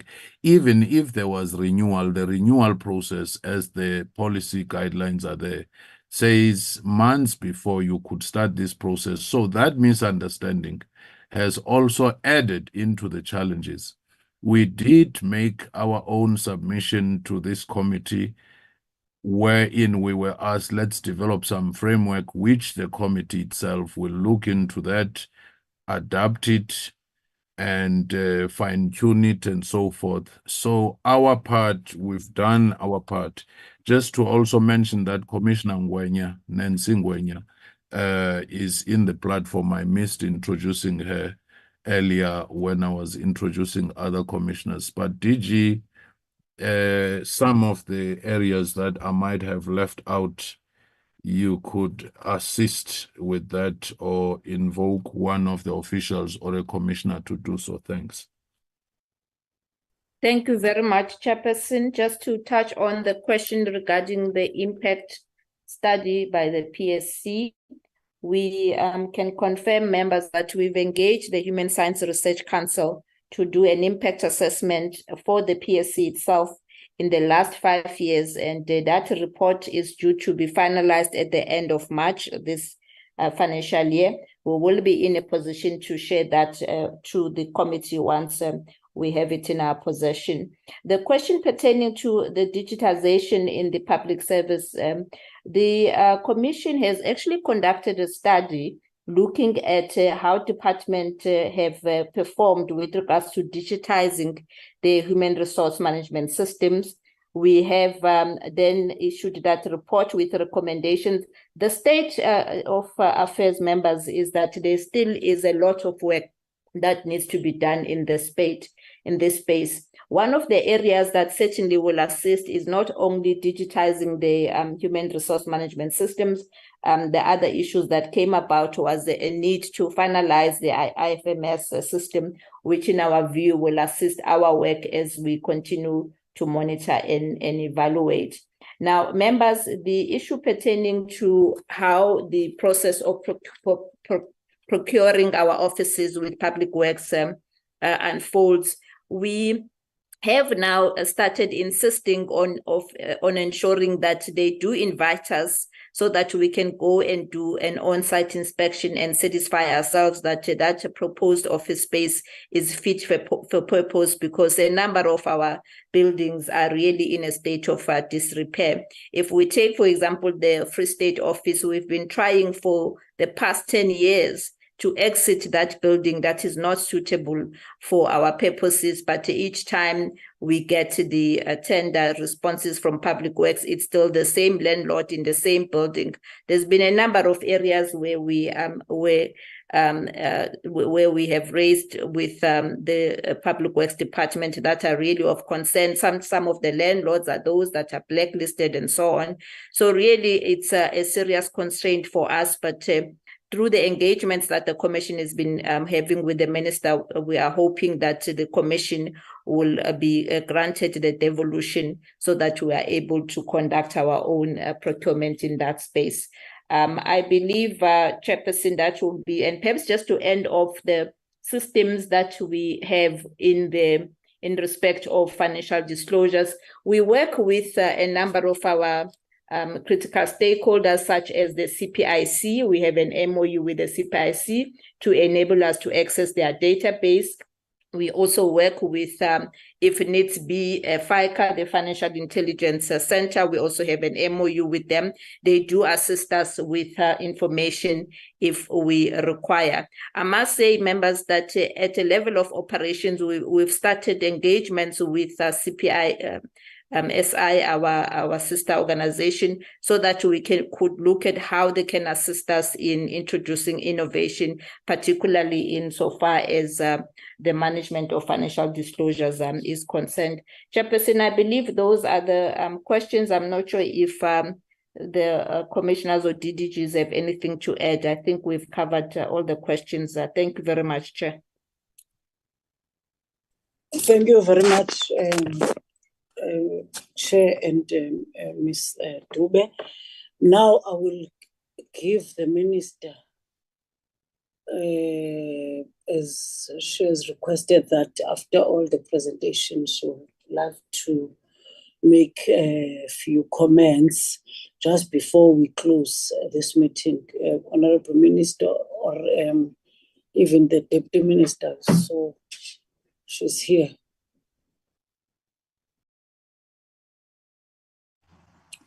Thank you, Chair. Maybe let's start with DM. DM? Siyabonga, Chairperson. I think we welcome all the presentations. Thank you.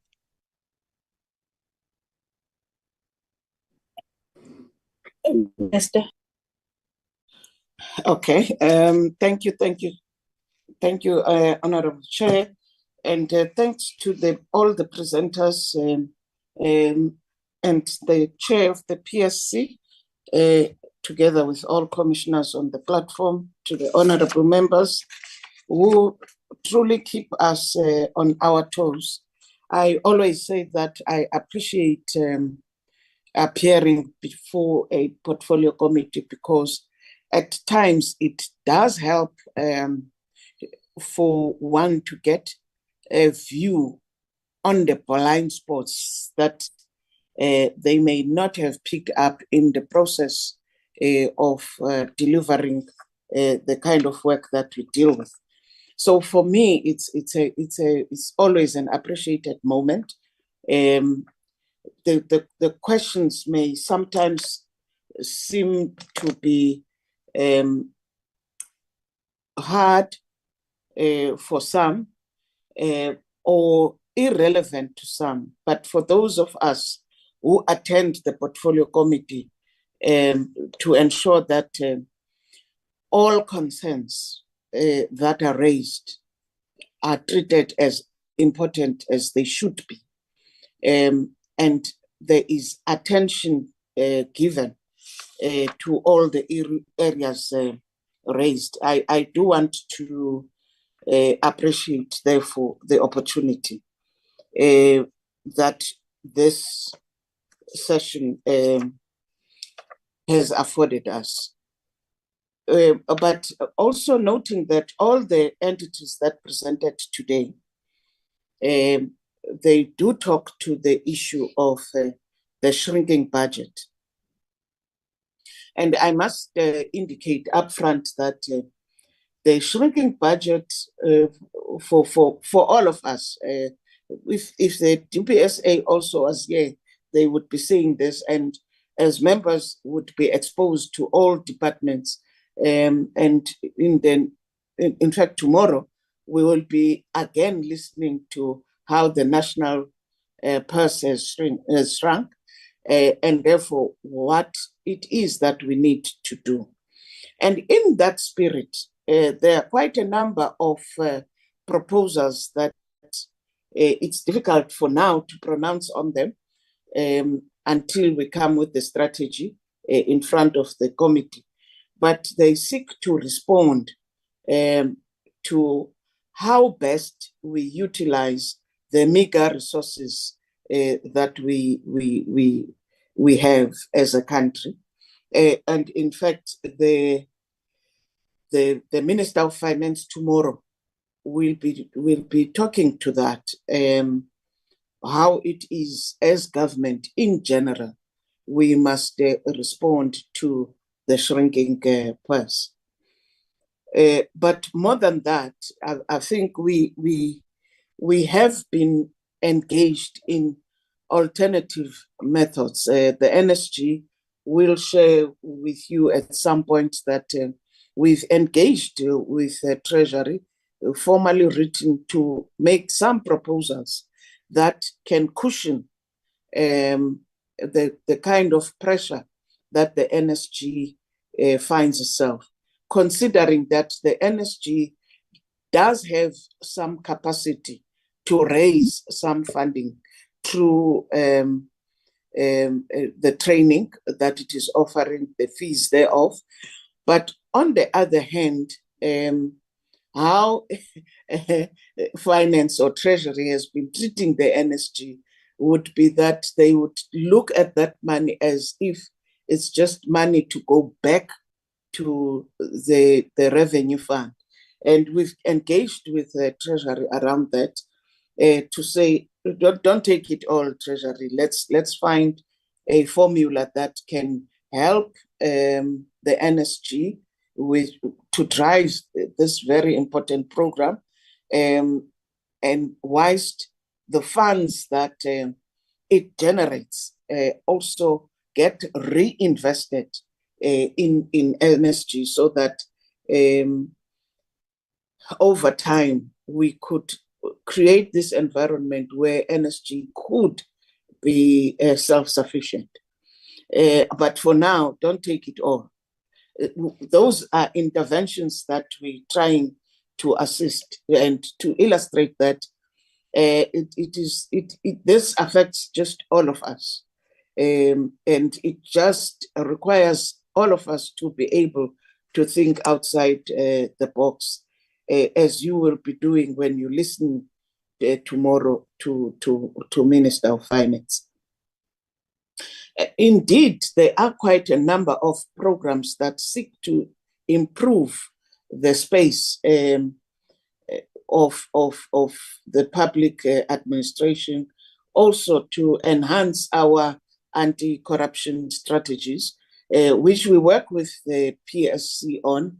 They've raised sharply the issue of whistleblower protection of whistleblowers, and we have started working on a policy shift from what we have been doing, seeking to attract people to do the whistleblowing as an anti-corruption drive, but to ensure that as they do so, they get protected.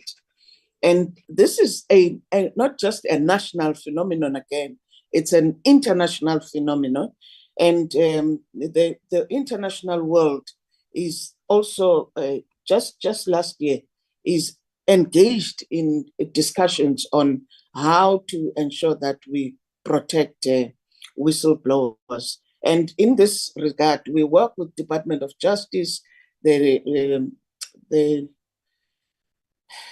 NPA, National Prosecuting Authority. I'm trying to now deal with the abbreviations, with a view to ensure that all those who are involved in the anti-corruption drive, we are able to talk with one voice, and our strategies talk to each other, so that it's not one doing their own thing in one little corner. And hence this, the council, the Anti-Corruption Council of the President, which also has an element that talks to the protection of whistleblowers in the country. But we also are responsible to ensure that whistleblowers in the public service get protected. We also have worked with the PSC in the issue of discipline management, because it is one thing to identify and to protect whistleblowers, but if in our drive to ensure accountability, there is no consequence management, it becomes a fruitless exercise.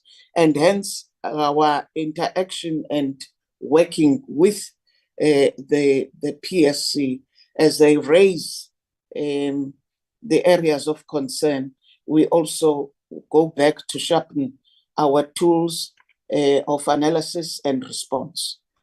And therefore there has been progress in the long cases which we are dealing with as a department. I'm trying here to illustrate that the work that the PSC is doing is work that enhances what the Chapter 10 of the Constitution enjoins them to do. And indeed, it is helping us as the Department of Public Service in this instance to sharpen our tools and work with the NSG in designing programs that help public servants understand implications of their actions and non-actions. We will continue to work with all, as the minister now, I will continue to work with all our entities to see how best we manage the small cake we all have. I've listened very carefully to the CPSI because this cry is even there. And one has been asking herself, that is myself now, questions to the effect that if we only spend 40 million in innovation per annum, which takes into account salary payments and overheads in the running of the organization, are we doing justice to the mandate? And currently we've pushed that debate to be part of the NMOC, the macro organization of state, to say, let us look at how we reorganize government in a manner that helps us do the best with the little we have. It doesn't help to have a plethora of small organizations that are given little money with no impact or with minimal impact. Let us look at how we reorganize the state such that the service that is offered and its impact on the quality of life of citizens is meaningful and impactful. So we are involved in that work, trying to see how we locate the CPSI such that where it is, the impact of its work and its own impact as an organization is meaningful to the people of this country. In that spirit, Chairperson, in fact, the NSG has just been given a mandate by the President himself, again, through Cabinet, to say, we can't be having the quality of audit outcomes that we do have,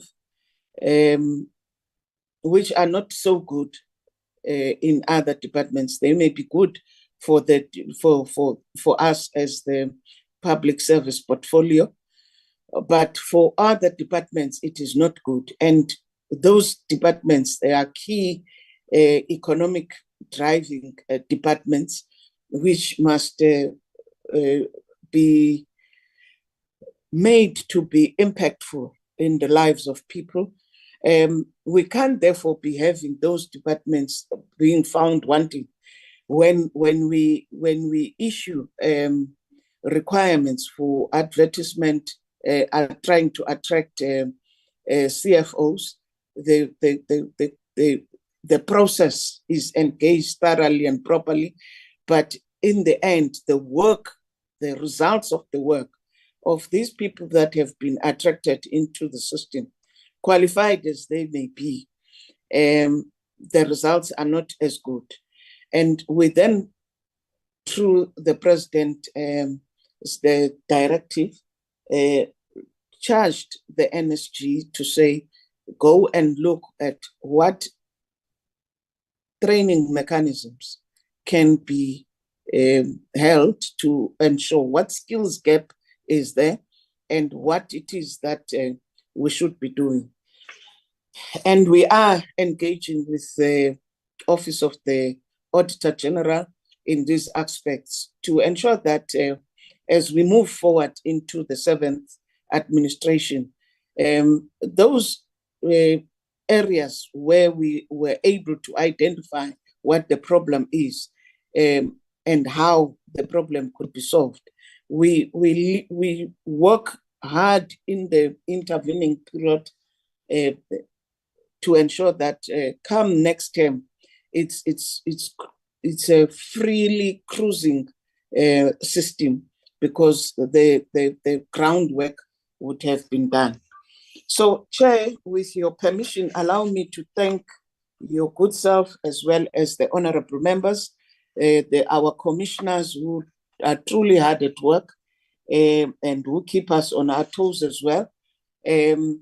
Correctly so, because we all would want to build this non-racial, non-sexist and democratic South Africa, which seeks to ensure that the people of this country truly enjoy the fruits of freedom. Let me thank you, therefore, for the opportunity, and thank DM for always assisting and being hands being full with the kind of work that we are expected to drive. Thank you, one and all. Thank you once more, Chair. No, thank you very much, Honorable Minister. We are about to close this meeting. But on behalf of the Portfolio Committee, let me thank and appreciate you and DM and your team. And also, again, thank and appreciate the team NSG and also the CBSI, the PSC led today by the chair and the deputy chair and all commissioners and honorable members. And lastly, thank all the colleagues. Thank you very much. And now the time is 13:13 and the meeting is adjourned. Thank you very much to all of you. Thank you, Chair. Long live the chair. Thank you, Chair. Thank you, Chair. Thank you, honorable members. Siyabonga Sihlalo. Thank you. Thank you, Chair.